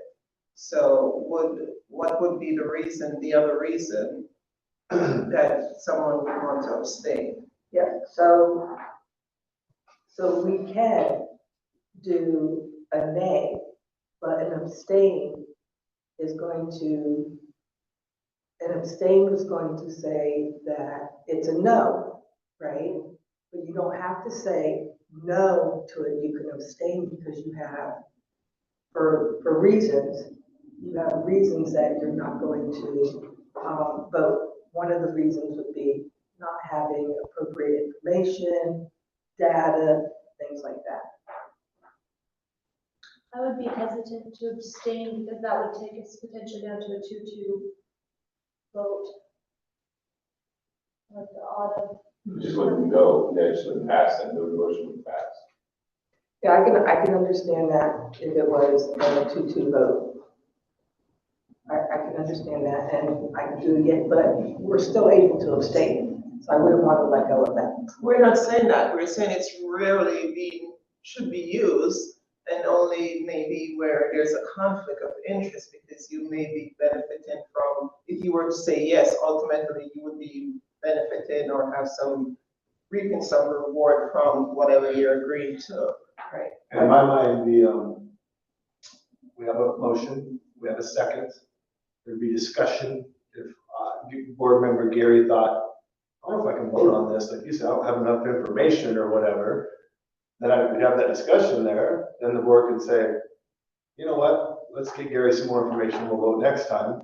Well, we have to vote on the motion. So you could vote, Well, but the person could take away their motion. If we have discussion after the second, and I say, I just don't have enough Maybe information. withdraw on the second, which you Right. Or they could go ahead and then the person could just vote no, or like you said, then I think people would know why Gary abstained is because I just don't feel like I have enough information. And in all actuality, I don't think that you have to give a reason to abstain. No, you don't have to. It doesn't say the policy, it just says, if board members choose to abstain from voting, such abstention will be recorded. So this is what it says. But If you're asking, if I was someone who voted, if someone who voted me in as a board member, I want to know why you're not voting, because that's why I nominated you or potentially voted for you at the election. I mean, in my opinion, if I vote for Barbara, my expectation is she's going to vote on motions.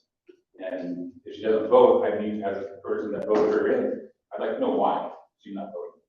I mean, is it because there's a direct conflict?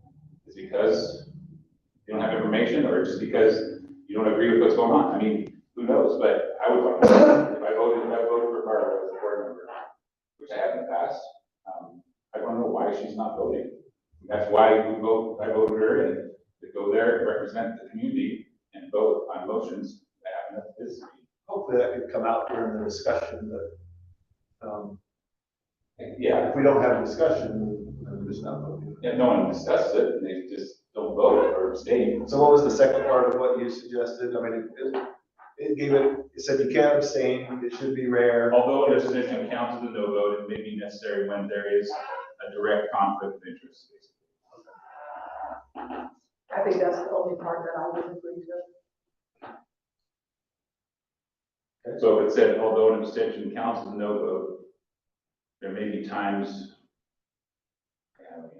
So you're saying you want to be able to abstain from voting for any reason regardless? Is that what you're saying? Because you're saying you want all three to be an option, right? Did I hear that right? I'm not saying that. That's policy. I'm asking you because you're saying, if I heard you right, that you wouldn't support the last part of the reading. Correct. Because it says related to conflict of interest. So what is the purpose then, before you stated that you would want yea, nay, and abstain to be an option? Okay. No, I heard everything except. Yeah, but it was my understanding that you said you wanted to have all three as an option, the yea, nay, and abstain. So are you objecting to the part of the abstaining because it read the conflict of interest? Only, yes. So you want the ability to abstain without any reasoning as to why you're abstaining then? Is that what you're That's not me saying? making that up. That's what it says. Well, what most cases will tell you is you should not abstain unless there's a direct conflict. If you look up at Robert's Rule and the parliamentary procedures, that's in there. Okay, but my point is we have policy on it, which is what I'm saying. But our board agreement can be different than what, or it can enhance what policy says. Right. I'm not saying, suggesting we change policy. So I mean, I would think that board members will commit to voting for or against all actions proposed to the board and will refrain from abstention. Okay, but I think there needs to be a reason. I mean, if there's direct conflict, then that's gonna be obvious. But I mean, and as someone who voted for, like I said, if I'm a constituent, I want to know why you're not voting. I mean, that's why I voted you in, to represent the public and vote. So I agree with this. What I'm talking about is that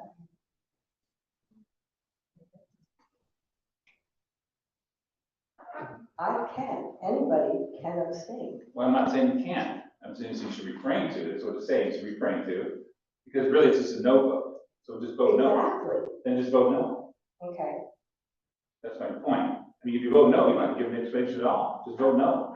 But if you're abstaining, why? I mean, why are you abstaining? That's my thing. Is that, Or I suppose another level would just be to say I'm abstaining. Right? I mean, we've had what's happened this year a couple of times. There's been there's been no I'm abstaining. right? You can say that, but you're still abstaining. It's a no vote. I think it's just vote no. If you don't agree with it, you don't give enough information to make the vote, then vote no on it. Well, I don't have to do that. I don't have to do that. I say you don't have to, but as someone who, There's if nothing someone who voted you in, I would say, why aren't you voting? I mean, that'd be my question, is why? So if I am not voting, okay, if I am not voting because I am not actually comfortable at that moment to make that a decision. Then just vote no. This is the same as abstention. Just vote no. Okay. I mean, whether you agree or disagree with it, you don't have enough information, in my opinion, then you're disagreeing with it. You just don't have enough information, or you maybe agree with parts of it, but you don't have enough to make a decision, then vote no on it. And if there's 3 votes, there's 3 no's, then it dies. And it has to be either worded different, or we come back to it when you get more information. So is this something that we're talking about just within us, or is this something that would be a policy change? No, just on the board This agreement. is the board What agreement. we can, the board agreement, which is not it, but the board agreement, when this is something that we as a group agree on doing. These are the things we agree on doing. And none of these things you have to do. Right? Don't spring surprises. We've agreed to that, but you can spring surprises. Just do it in a board meeting. I mean, It's just that you need to be held accountable for this. I mean, you could say, we want to try to follow our board agreement. We all agreed on these things and last year, and this would be one of those things that would be part of that. I think what will be helpful just from, again, as an observer when that happens in a board meeting, the only time it really seems odd is when there's no discussion, right? So when it's Mark makes a motion, Lisa seconds, And then any discussion, no discussion. But then a board member doesn't vote, that seems odd. At least have a discussion, you know, I'm okay. You can't make some discussion, I agree with you. Yeah, no, but I can say that that's what makes it seem even more odd, is we have a discussion, then Gary could really, you can see why I If might, you needed clarification on something, you would, right? So During if discussion. the intent of abstaining or saying, I need more info, would be to ask for that clarification. So you can be better informed if the intention was to vote at that time. I don't know, it's my own ignorance, if I'm abstaining from a vote, am I supposed to say I abstain? I'm abstaining? Yeah. I think it should be verbal, because. It says it should be recorded. If a board member chooses to abstain from voting, such abstention would be recorded, which, and I guess it implies to me that we're not. And does board policy say it's a no vote? I mean, if we have 2 yeses, 2 noes, and an abstention, It doesn't say that it is, but it is a no vote. Unless it's 2 and 2, you're I right. think it's. But it wouldn't, it won't pass. yeah. 2 and 2 won't pass, so it's a no vote. Right, each time that I did that, there was already a majority vote. Sure. So But again, still, no, it's still considered no vote. And I'm fine with that. Okay, Mike. I think the thing is, it'd be helpful to say, well, first of all, I think it's like Mark said, I think people should vote. If there's something you need to abstain on, then I think say I'm abstaining. That would be helpful. So just to go down this rabbit hole a little bit further, if 2 people voted yes and 1 person voted no and 2 abstained, it fails. It passes. Oh, then they don't count as no votes. If they count as no votes, then go down. They don't count as yes votes. Yeah, I understand. They just count as a no vote. So if it was 2 yes, 1 no, 2 abstain, the motion would pass. Is that right? That's the way I think about it. Okay. I just want to make sure. I'm just hoping we don't come to where 2 people. No, yeah, I know. I mean, we shouldn't, I don't. So. Well, this is, I'll work on, So we keep the first part, if people agree on the board members will commit to voting for or against all action proposed to the board and will refrain from abstention. well, I don't think you're comfortable with that. No, All right, I think the wording could be different. But the abstaining needs to be able to stay in there. I said refrain. I didn't say we will not refrain. We will not abstain. Okay. I took out the second part and then say the board, action proposed to the board and will refrain from abstaining. Okay, so refrain to me tells me that you would Can't do it. not. Pardon me? Can't do it. That's what it means to me too. You can't do it. We're using the word refrain. So you gotta leave the 3 options, or refrain or abstain. Abstaining should be a rare occurrence. And then you can keep the rest of the info you have in there. What's that? Under special circumstance or something like that. Yeah, I mean, yeah, it's just, we'll. I think that as a So at group, what point can we back off of a motion? So if I jump the gun and make a motion to pass something that is controversial, Barbara seconds it, and then You have to vote on it. You can't, We can technically, take it you back. can't take it back, well, you can't amend it. even though You can amend after it. There's no such thing as a friendly amendment. in after Robert's rules. after I discussion, mean, go ahead. it becomes clear Yeah. that there is, that we need to get more information. Do we all vote no on it, or do we? I think you probably have to vote to table it or to come back, but after it's a second, you gotta complete that probably, and then do like, a modified approve to go back and address whatever. okay. I'll ask. So I have some language if we want to hear from other boards, Some language around. policy language, similar to ours, but it is different. It's the same DDD, so Sayus says, Sayus says individual votes under board member voting. Individual votes on motions and or resolutions will be a yes or no. And the result of the vote The result of the vote of each member will be recorded by name. A board member who abstains from voting will be so recorded. So that's what theirs says. Will be yes or no. And then, With an abstain. I just read what it says. Individual votes on motions and or resolutions will be a yes or no. And the result of the vote of each member will be recorded by name. A board member who abstains from voting will be also recorded, will be so recorded. Okay. That said, then abstaining for vote at Junction City and U4J says if a board member chooses to abstain from voting and the abstention is due to a conflict of interest, the board member will state the reason for the abstention and such abstention will be recorded. So that's the only difference there. But it does say board member voting, individual votes on motions, it's the same as Citrus laws.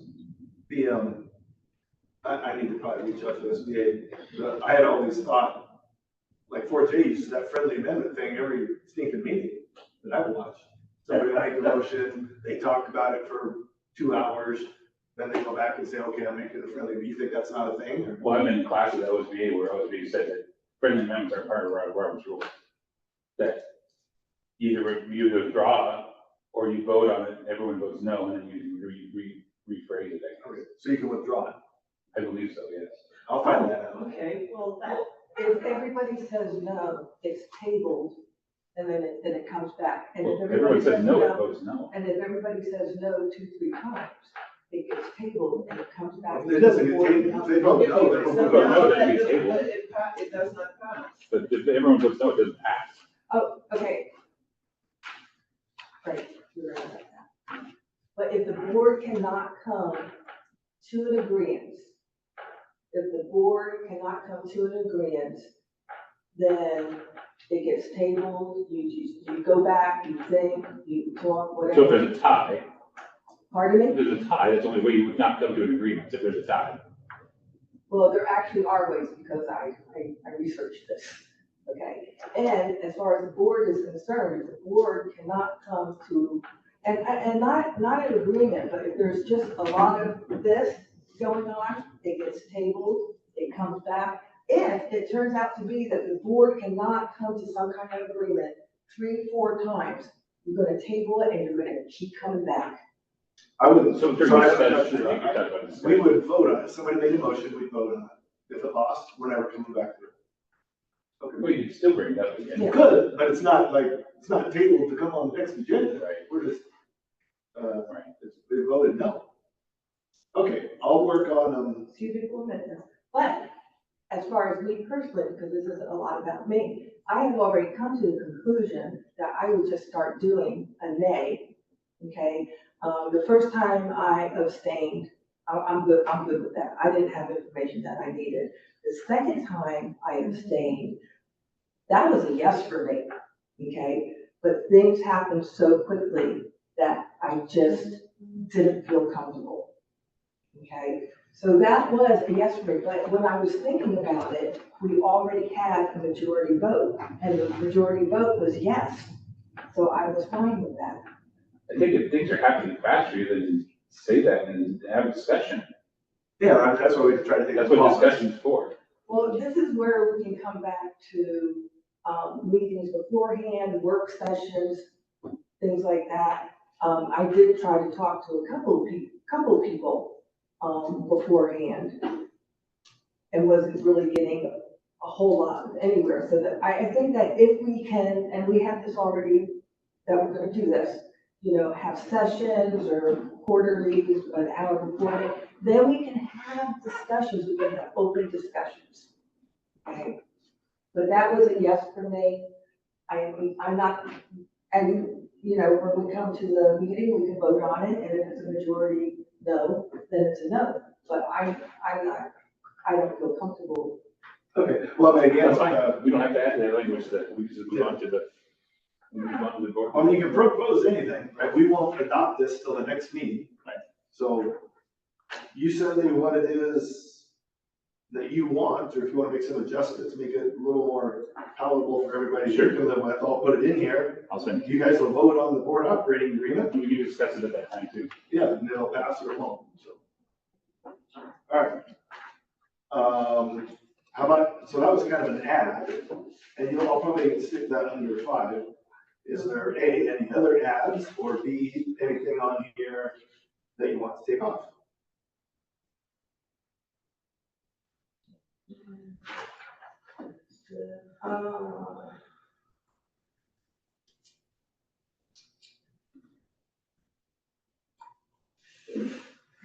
Support that.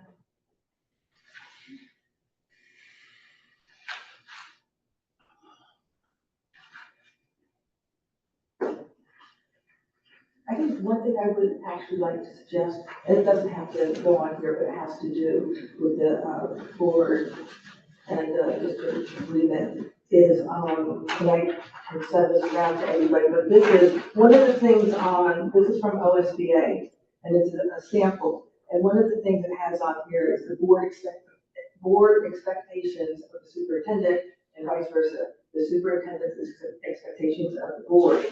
And what I'd like to do is to give this to all board members. That's all I'd like to do with that. And if we have professional development on it, that would be good. Okay, anything else to add on this or take away?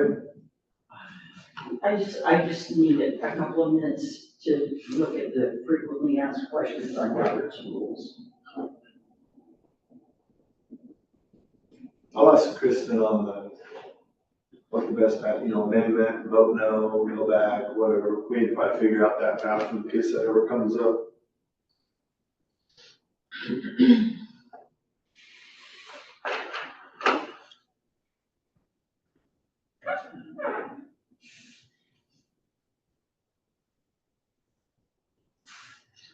I also love that we're going to, on number 3, is communication between the staff and the board is encouraged. I actually love that we're gonna, deal with that. As long as it's follows board policy, right? What, which one are you talking about? 3. Number 3.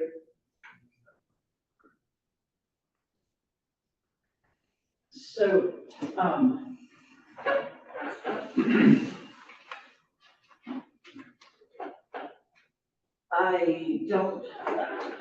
I think that I agree with all the points that Mark made on the rules of order, but, I'm not finding,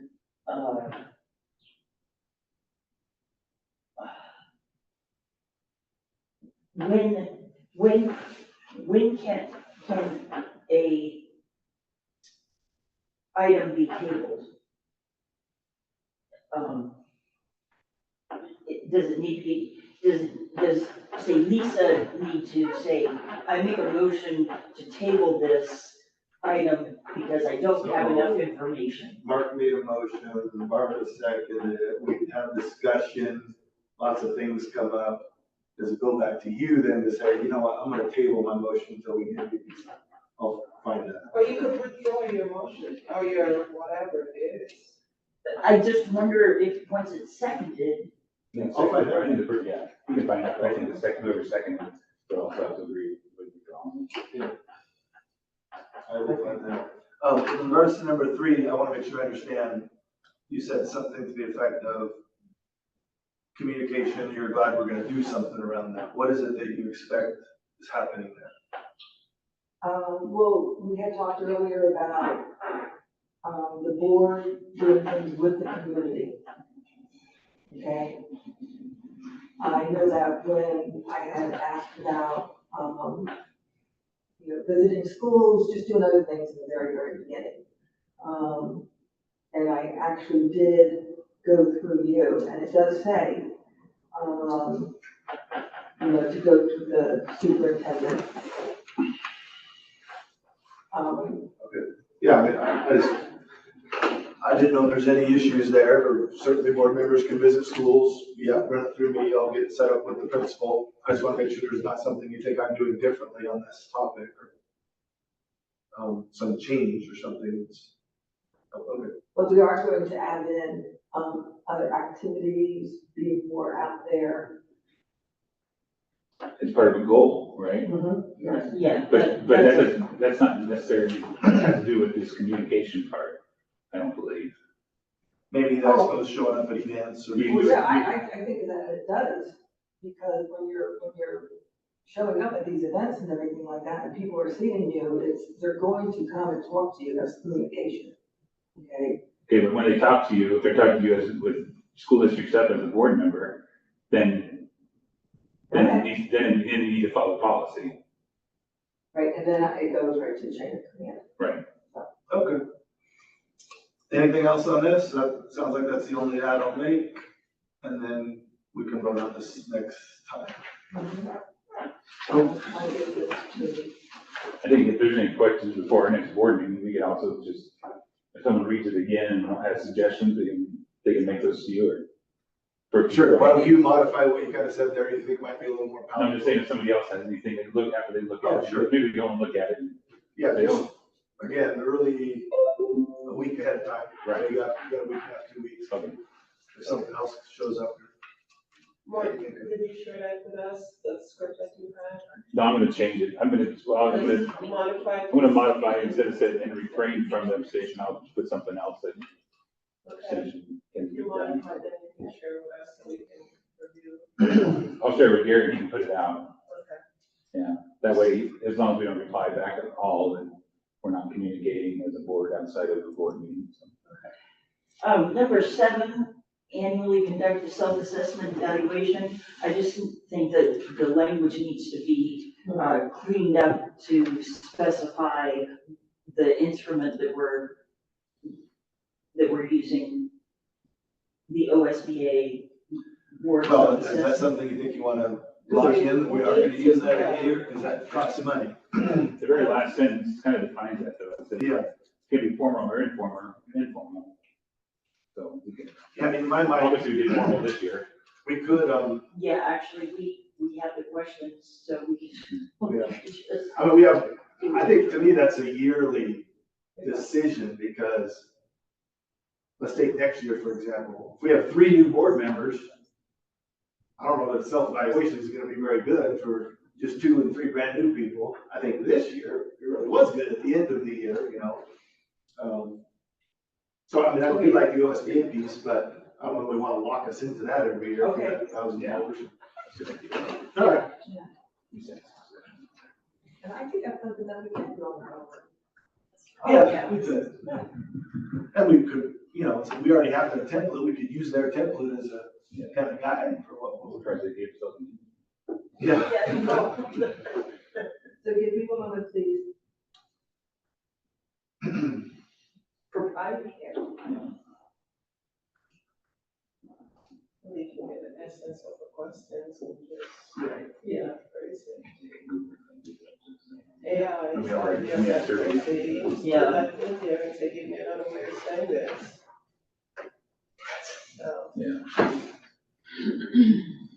AI is so scary. It is.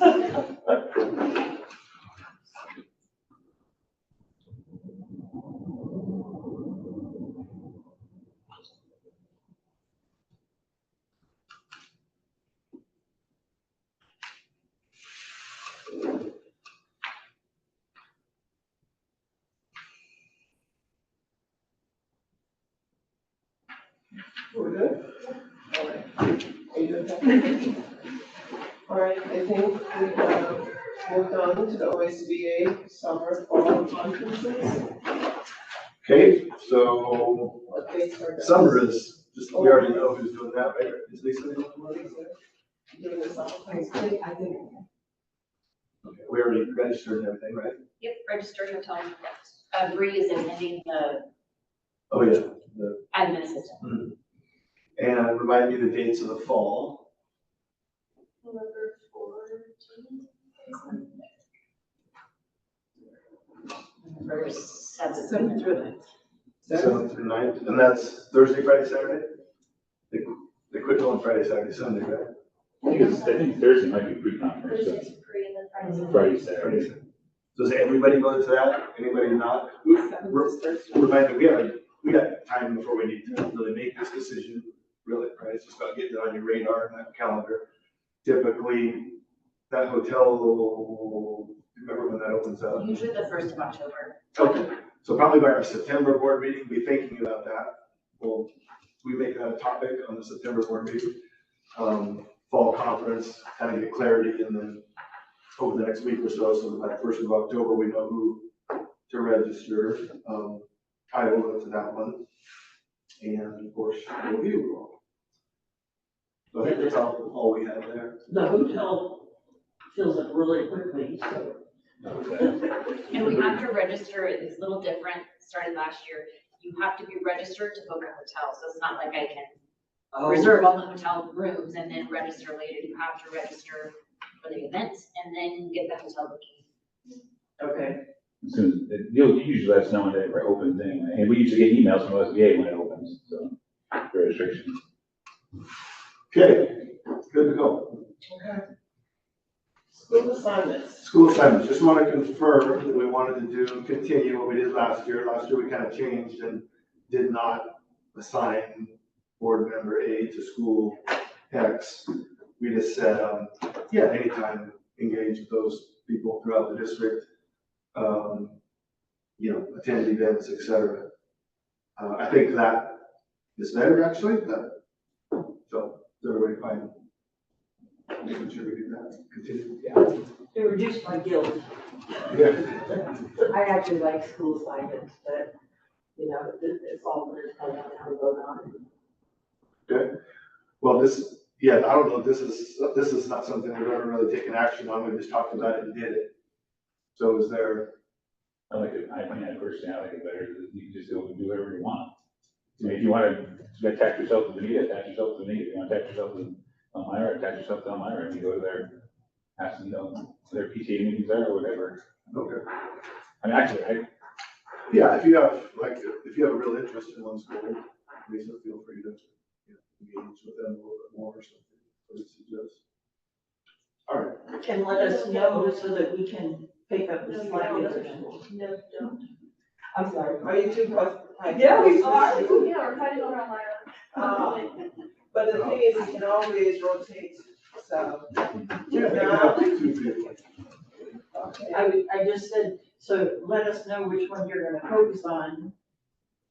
Both of you, apparently, so that we can pick up the slack at the other ones, if we can. Okay. The other thing I was thinking about was with the school assignments, they're from levels 1 to 10, so everybody doesn't have to be a 10. You do what you can or what you're able to with that school. I'm fine with going wherever I want to. I think with the school assignments, it gives you, one person that's focused on that school. And with the school assignments, does the person come back and then report to the board? Typically not. No, Unless there's something. And the reason we got away from it, for example, is if Mark's a board member and Gary's a board member, and Mark, who maybe had more time, and he had Elmira Elementary, he was doing a lot for Elmira Elementary, and Gary, who was busy, wasn't doing as much for Benita, and there was starting to be hard feelings about, shoot, Mark's bringing donuts to every staff meeting, and Gary brought carrot sticks once. So we just said, board members can go or do whatever they want to do. because then the staff, I don't know if the staff expected it or not, but if they knew that Gary was, Benita Elementary and I was Elmira's, and, Gary never showed up, well, there's, our board member never shows up. Well, we don't have the time, like Mark had the time to do it or whatever. So the expectations of the staff is, there's no expectation of the staff for you to be there if you have the time. The other thing is that, didn't we add that to the board goals to have a section at the end to just report? Oh, you could if you wanted to report on things, yeah. Yeah, we have done that before. The month before? Didn't we talk about that this morning? Someone Not mentioned. about school assignments. Well, Where you activity, Kristen. things that we did in the community, I guess. Kristen talked about that other school districts do that. I know ESD does that. They have to, towards the end of theirs, they report out the things that they were involved with, whether it was policy meetings with with OSBA, or they attended things in their district, so. Let's try to remember in August, test and kind of draft extra item right after the Could just be an closed board board, is things, you know, of, I don't know what we want to call it, but board member community engagements for the month, and they could go around and talk about anything that they did. Okay.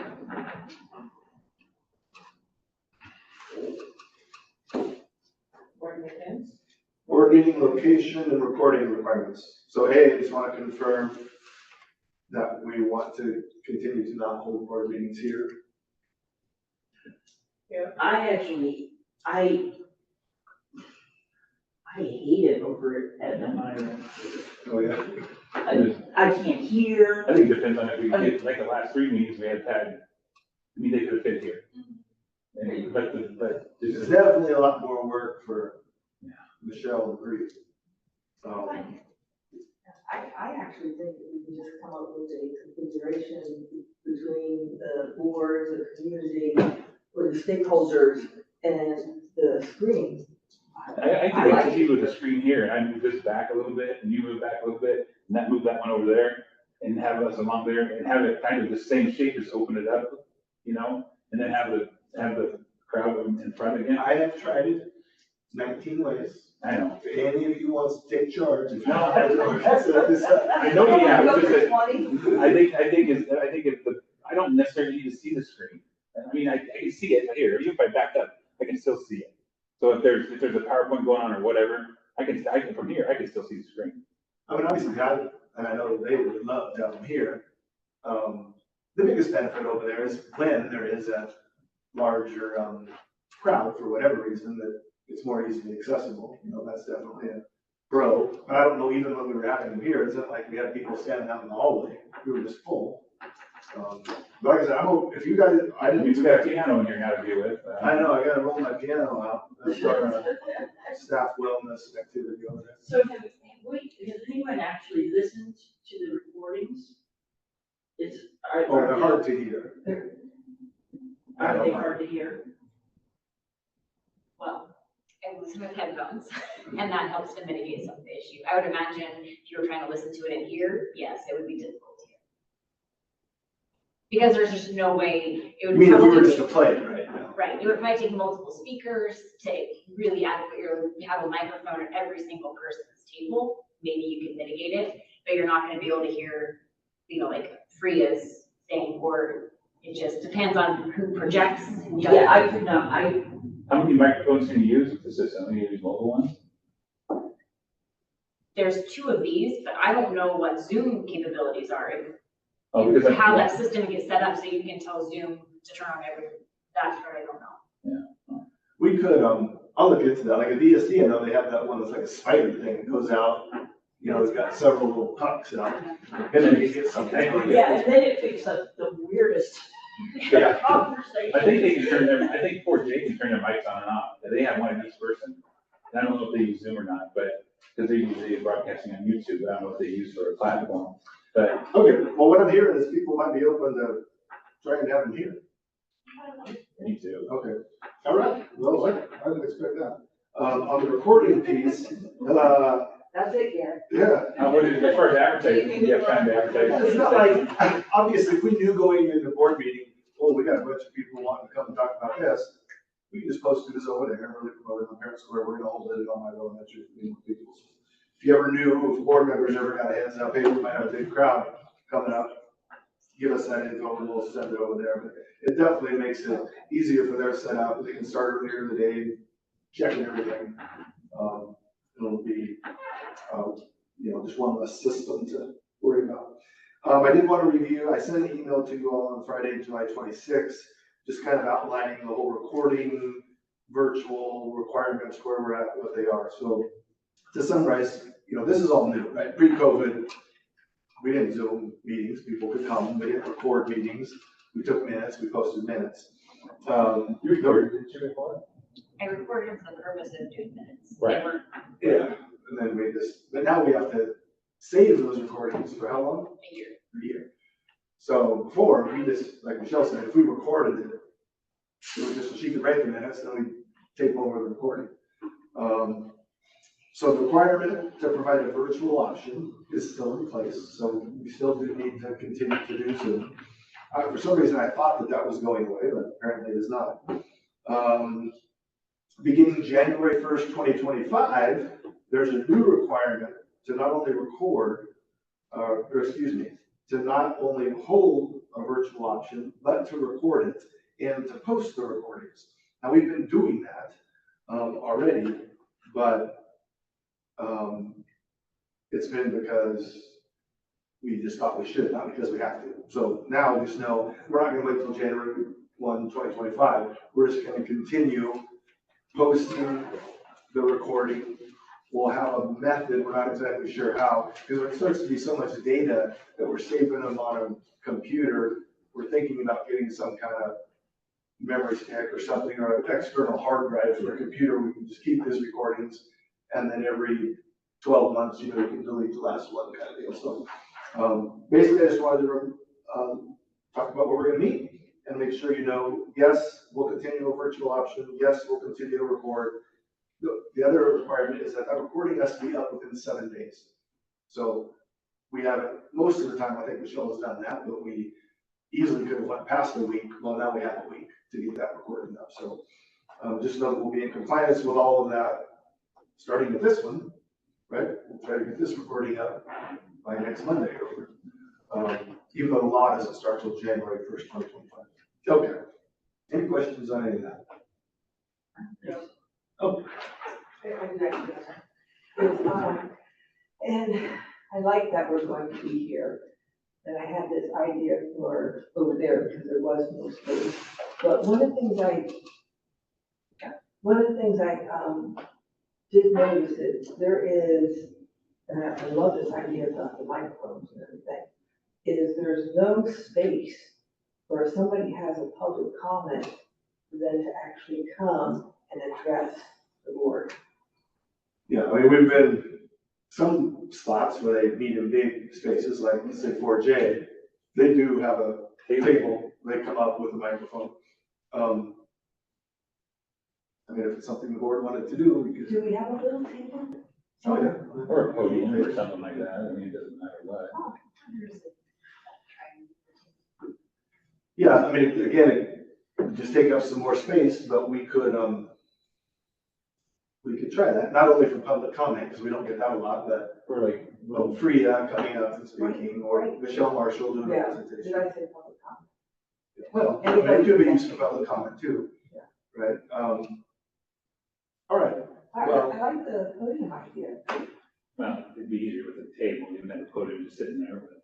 Yeah, we don't have a podium here. The high school's got a couple, but I think a table would be good. sufficient. Yeah, table, but it's small. We can see, like I said, when we, I know you have an interest in this, as we start to get, in 2 weeks, as we start to prepare for the board, I'll get a little table, I'll figure out what the microphone issues are, and you can come down sometime and, set it up the way you think would be good.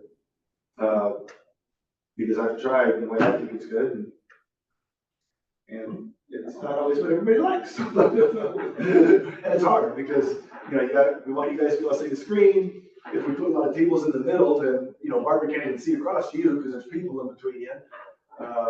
It's a little bit too small. We can take out that wall and get rid of our kitchen, that gives us It'd be good. extra space. Anyway, all right, so we'll work on a possibility of space here. I'll look at a little table.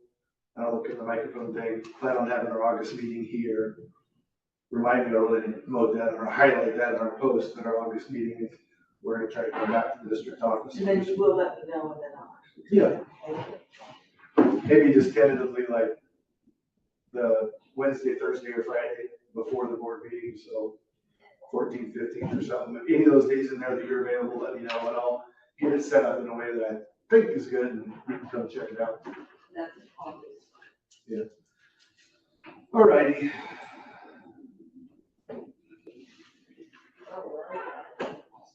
Pre-meeting schedule. Pre-meeting schedule. Did you send this to everybody? Did they get a copy? No. Okay. No. So this is just, you know, we have just another chance to have an informal conversation. Oops, that's that.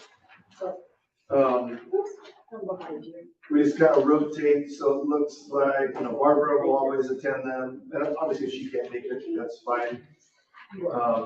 I try to remind you the week ahead of time, hey, you're the pre-meeting, but sometimes I forget, so this is your calendar. Well, if we're here at the district office, we just meet at 6 in my office. You know, if there's a board meeting where we have a work session before, we'll either kick this to after, or maybe have it before the work session, we'll see, but in general, that's your month that you will, you know, just have a chance to talk informally about anything you want to talk about before a board meeting with me and board chair. And that's all I got there.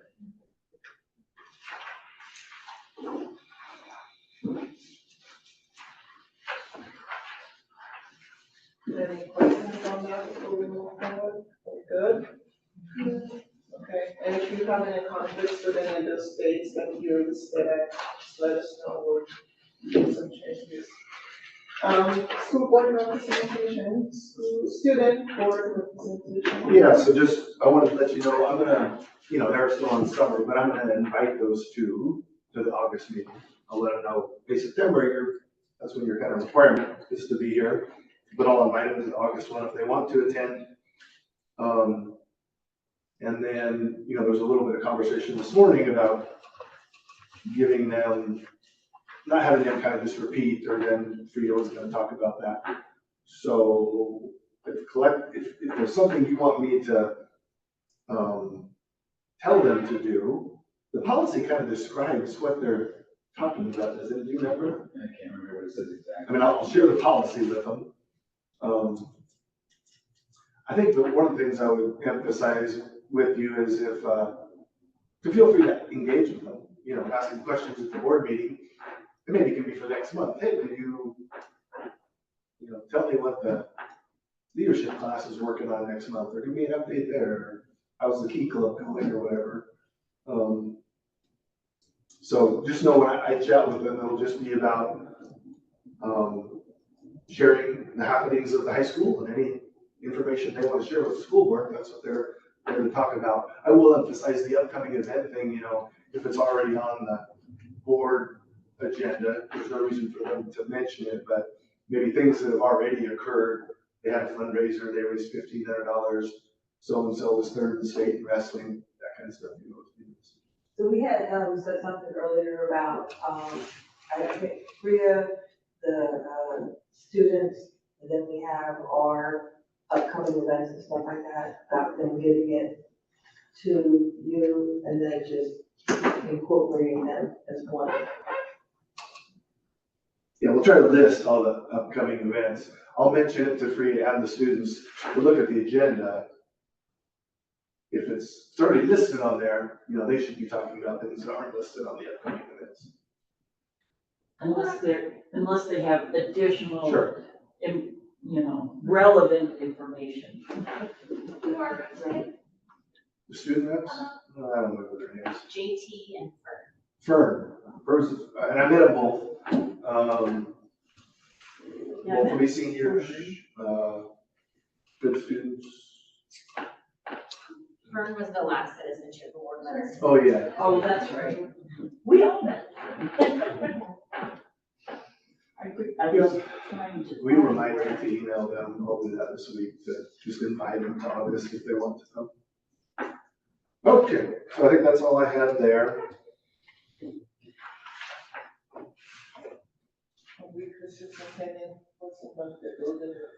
Yeah, just, you know, as I mentioned,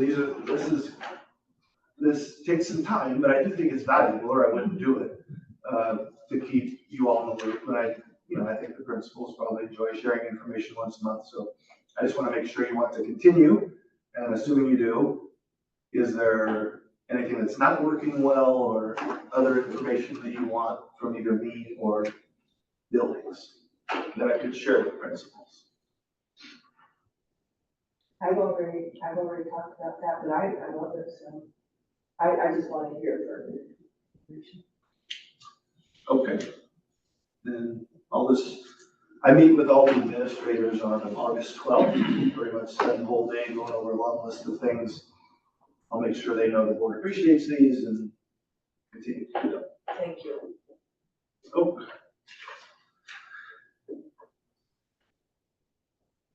exit survey. So, I'm a little unclear on this now with what Kristen said and not sharing individual data. How do you want to do this? I'm assuming now that, this isn't gonna be a part of superintendent evaluation. Right now, where we're at is I have these questions that I created, looking at other school districts' exit surveys. I shared the data with you. I shared the data with managers that had somebody that filled out the exit survey. And right now our agreement is to share them twice a year, mid-year and then in July, like I just did. What I was understanding her to say is maybe what I should do is either not share this with you at all, or have question number 1 and then just all of the responses. Well, I guess that's the way I did it. So I don't know. What was your take on? I didn't exactly understand whether she didn't recommend unit record information for evaluating the superintendent, or if she didn't recommend it at all. I didn't feel like it was at all. That's what I'm leaning towards. Yeah. But Again, because we're introducing this new approach with the survey, our portion of evaluating and getting feedback from staff district will be addressed. And since the main focus of this exit surveys were to gathering for the building admin to work within their respective building and address any concern, I think maintaining that as is and keep doing that and not share that information with us. I don't think we needed to evaluate your performance because that's not what it was made for. Because now we're saying OSB is going to provide us with a survey and facilitate all that portion, which was their original intent. That's Okay. Anybody else have ideas? I agree with Barbara saying, I don't think we need to have that information. There's a lot of things that we don't know about the person that was leaving. First of all, we don't know what kind of worker they were, or why they were leaving necessarily. They may say anything, they may not say anything. Most likely their immediate supervisor would have more of an idea of what the reason why they're leaving, whether they're disgruntled, or they, moving to Alaska or whatever. So, there's just a lot of information that we don't know. So it's really, there's nothing that I'm going to do with that information. Except just read it, I guess. Okay. I actually respectfully don't agree. We have roles and responsibilities. And, working with the superintendent, it is this entire district. If we don't have information, how are we going to act on anything? As far as, I never had a thought in my mind that the survey, the exit survey, could be used for anything but, and I don't know how that came in order, except for the fact that I was asking for information, I wasn't getting it, and then I thought it was good information. But as far as, I think that we should have information on why does the personnel leave? Why are families leaving? And so my question to you, if that's all you need, would a summary that says we had, in the last 6 months, we had 6 employees left, and give a general, 2 left because they got a job or they had to move with their family, 1 left because, they weren't working up to performance, would that be suffice? A general overview without you going into the pertinent one-on-one? person's feedback. And they may not even say why. Yeah, they may not, it may They be may not even do unknown the survey. for personal But reasons. here's the thing, if we don't get the information, at least we asked. But again, when you got this information, this one we got, what takeaway did you have? What information did you have from that that can now be in action?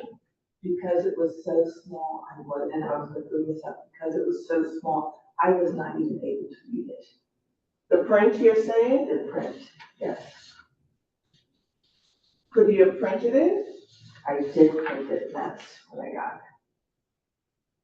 That probably is a different sheet of You just make it paper bigger. size. You just make You it should be able to bigger. open it on your computer. Oh, yeah, and open up in Excel, like on a Yeah. desktop, you would see clear. I looked at it on my phone and I was Yeah. able to see it just rolling across. Yeah. So maybe opening it on a desktop? I tried it on the desktop, and then I was like, well, this is ridiculous, so I went ahead and printed it out. And you probably would have to use probably a legal that's much longer. But again, Oh, the it fits on the information that page. you requested, you. Probably have the box checked print to fit. So you probably have the box checked print to fit, so it does fit because the computer told it to fit, so it shrunk it down. So what would I press? Unchecked print to fit. But it's probably illegal, but. I mean, they- Yeah, legal sheet, that's probably a longer. Well, I don't have legal paper. Right. You should be able to open up, I can help, or Michelle can maybe share, you should be able to open it up on your computer and zoom in and enlarge it. So we can help you figure that out. But let's go back to the whole, because I do think this is something we've talked about today. Okay. I'll do whatever it is you want, but we'll want to take action on this in August, because you've already taken action on it before changing anything. From my perspective, it's not useful at all. I think it wouldn't be useful at all for a school board member, and it's not even really that useful to me. The complaints, if there's complaints or concerns, or somebody says we're fantastic, I know that. And like in this example, we got about a quarter of the people that left to even fill it out. So I do think it's good for principals or the supervisor to hear, what someone thought or their perception was. But again, they probably already know that. So anyways, that's my 2 cents. Regardless of what the board decides, I'm going to continue to give this. And unless you direct me to change the questions, I'm going to keep the questions the same, just related to, when Michelle Smith leaves, if she decides to fill one out, it'll really be more about, kind of directly to Gary, or when James Story left, he was somebody I supervised. But when an IA or a teacher leaves, all the questions are mostly around their supervisor. So I do think it's beneficial, like I said, and I did share it with all the building principals. But if you're so again, Gary's perspective is that if you think you want to use this information to somehow evaluate anyone, I just don't think it's accurate, because we're going to get such a small sample. But if we do, then we can identify who that is and rewrite the questions to reflect that. So I think this targeted feedback survey is gonna be a lot more helpful and beneficial. That's what we're saying, Yeah. because we're using that. okay, so then what I propose, maybe this will surprise you, but what I would propose is somehow I figure out how to share this information with you once a year in the summer. So you're getting a bigger picture, but it'll be consolidated in a way that's, like, for example, that last one that has a number to it, I might just give you the average. It was 3.6. And I might just pull out, phrases from each one, not the exact dialogue, and summarize it kind of into just general categories. And I'll give the buildings the specifics of their individual person, but with you guys, share some kind of consolidated data. And then this targeted survey that we're going to do is really going to be directed at district operations, Gary, the superintendent, et cetera.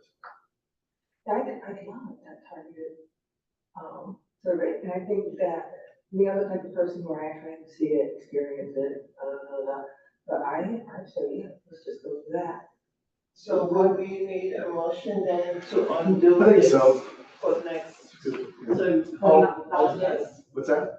Nothing. No. I'll draft something that'll describe what we're gonna do, and let me summarize what it is, make sure we get good notes here, Michelle. That we're gonna continue with the exit surveys, we're gonna continue with the same questions. The primary purpose of them is to get feedback back to their supervisors regarding employees' perceptions when they leave.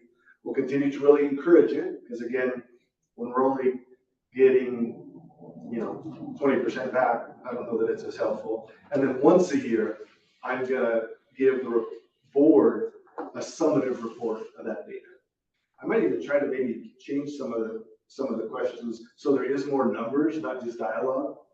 Rating scale 0 to 5, so I can tell you question number 1, there were some comments, but here was the average number, it was 3.6 or whatever. So Is there a format that you could do where you actually have the number and then a little section for comment? I can definitely do it cleaner than we have here. I didn't really know how that was gonna translate. We just downloaded it straight from the spreadsheet they were filling out and send it out that way. I'll try to, especially now that we're only doing it once a year, I'll spend some time, get it all into a Word or a Google Doc, retype it all cleanly and do that. Maybe I'll even try it with that one. It'd be kind of simple to give you an example of what that would look like next year. So, I'm gonna write that down. All right, so I'll put that topic on the August board meeting agenda.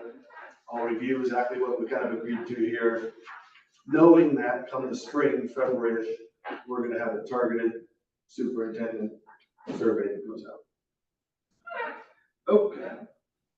Now, when did you say the, target is going to go on? Well, I think what she talked about was maybe give it out in February, give them a month till March, then you guys would get it at the end of March, and then my evaluation is in April. So you have it 2-3 weeks before the work session in April. And it'll go to staff and families? It'll go to targeted staff, Targeted staff. targeted families, targeted community organizations. And just so, I think we'll come to agreement on that. If you guys have some suggestions, I'll reach out to her first. Who are the likely people? In my mind, the likely people are union leadership, building reps, as far as staff. So, this year would have been Forrest, Mary, Jennifer Snyder on the teacher side, plus the 2 reps at each building who have a much better sense of, kind of what's going on in their building. So that'd be 2, 4, 6, 8, like 11 teachers. Same thing on the OSEA side, so it'll be about 11 of them. Organizations like I sit with the city hall, the mayor, city manager, TSP people, TSP reps, are we working with you? What about bus company and Sure, Chartwell's, First Student people, those would be good, some of our main contractors. And then I'd probably send it to a lot of district office and maybe people that I directly supervise, building principals, head of maintenance, head of tech, business office. So regardless, I'll compile a list and say, this is what I think. And you guys can either collectively say, let's add some, or no, it's fine. I'll start working on that definitely way ahead of February, because like she said, I need to give her the email address and contacts of all these people. So maybe December-ish, let's make a note to get out on the December agenda will be our targeted survey contacts.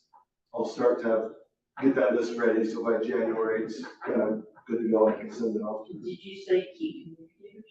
Key communicators would be that'd be kind of a general community group. And there's some staff on there too, so, but only a couple. Usually it's the FRIA rep, the FRIA president and the OSEA president, then the rest are just, besides a board member, just community members. So. Maybe the that'll be ground good. committee. All right, so their plan.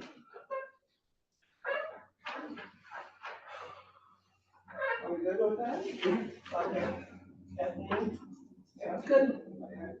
All right, we're on to the board stipends. Board stipend, so Lisa asked me to put this on here just to make sure we're all the same page, where we're at. I reached out to kind of confirm with OSBA, and this is what they sent me. They put out this thing on February 26th. That, again, I'll just summarize. Over the last several months, they've been working with the Ethics Commission, House Bill 2753, passed in 2023, to make sure that conforms with ethics laws. Their final determination was the bill requires a legislative fix in 2025. According to lawmakers, the issue's complexity requires more time and input than the short session allows. Basically, they just recommended districts don't do this yet, that they hope for a legislative fix in the spring, this next spring of 25, and that once that fix is in place, we can come to a decision. Are we doing this as a board? Can we do it as individuals? And I can budget for it next spring if we're doing it or individuals are doing it, and then we can start. So this is just to affirm that we're holding tight right now. That's what OSBA recommends. We'll see what happens in the legislature in the spring and bring it up at that time. So if I forget or something, I mean, I won't. I'm sure this will be a topic lots of people are talking about, but I would expect February, March, April, we'll be hearing, and we'll be able to have the conversation then. Okay. I think that, I know that we're not going to do it now, but at the next school board meeting, I'll make a motion to take that off the table until after the legislative meeting in 2025, when we do have more information. That way we can get it out of our brains, okay, until we have more information, and then we can bring it back to the table. Okay. All right. Late items, I have one. Okay. Hold on. Oh dear. I'll go first. Anybody else?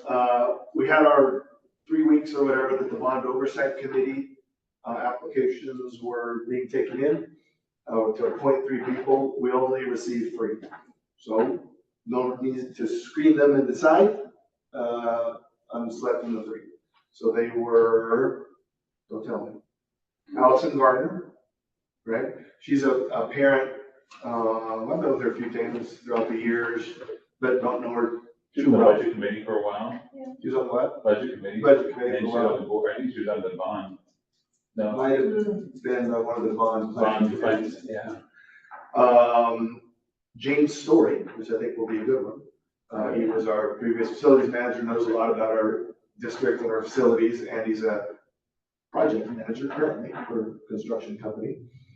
And I forget. Brian Kirkpatrick, who I've also met with once, or at least met him once, but I don't know him well. Again, younger kids, very involved, I think, in youth football, baseball. So those will be the 3 people on our bond oversight committee. Again, it just closed Friday. The end of the day Friday was the only 3 we had. Probably tomorrow, Wednesday, I'm going to communicate with them and let them know that they're selected. We also have 2 committee members that I appointed. Maya Trout, who headed up the PAC, and Tori Macklin, who's a longtime volunteer, budget committee. He was on the bond planning committee. So our bond oversight committee will be those 5 people, plus myself, Scott, and Lisa. The committee is really those 5. Scott, Lisa's there to observe, kind of like a community person as well. Scott and I presenting, asking questions or answering questions that those folks might have. Our first meeting will be in September. We're gonna meet 4 times a year. Once I kind of communicate with everybody that's on the committee, we'll select a day of the week and a night of the week that most often works for folks. So we might say, okay, every 3 months, it's Thursdays at 5:30 or whatever, but I'll let those community members and Lisa decide what works for them. Scott and I will make whatever works for them work. So that committee is set, and I'll be letting them know this week. All right, that was my only late item. Lisa, did you? No, very good. I didn't mean to say, I didn't mean for you not to talk. I was teasing. You're good. All right. So I guess we get to say we're adjourned? Okay. Thank you, guys. Thank you. I feel like we made a lot of progress. I'm looking here.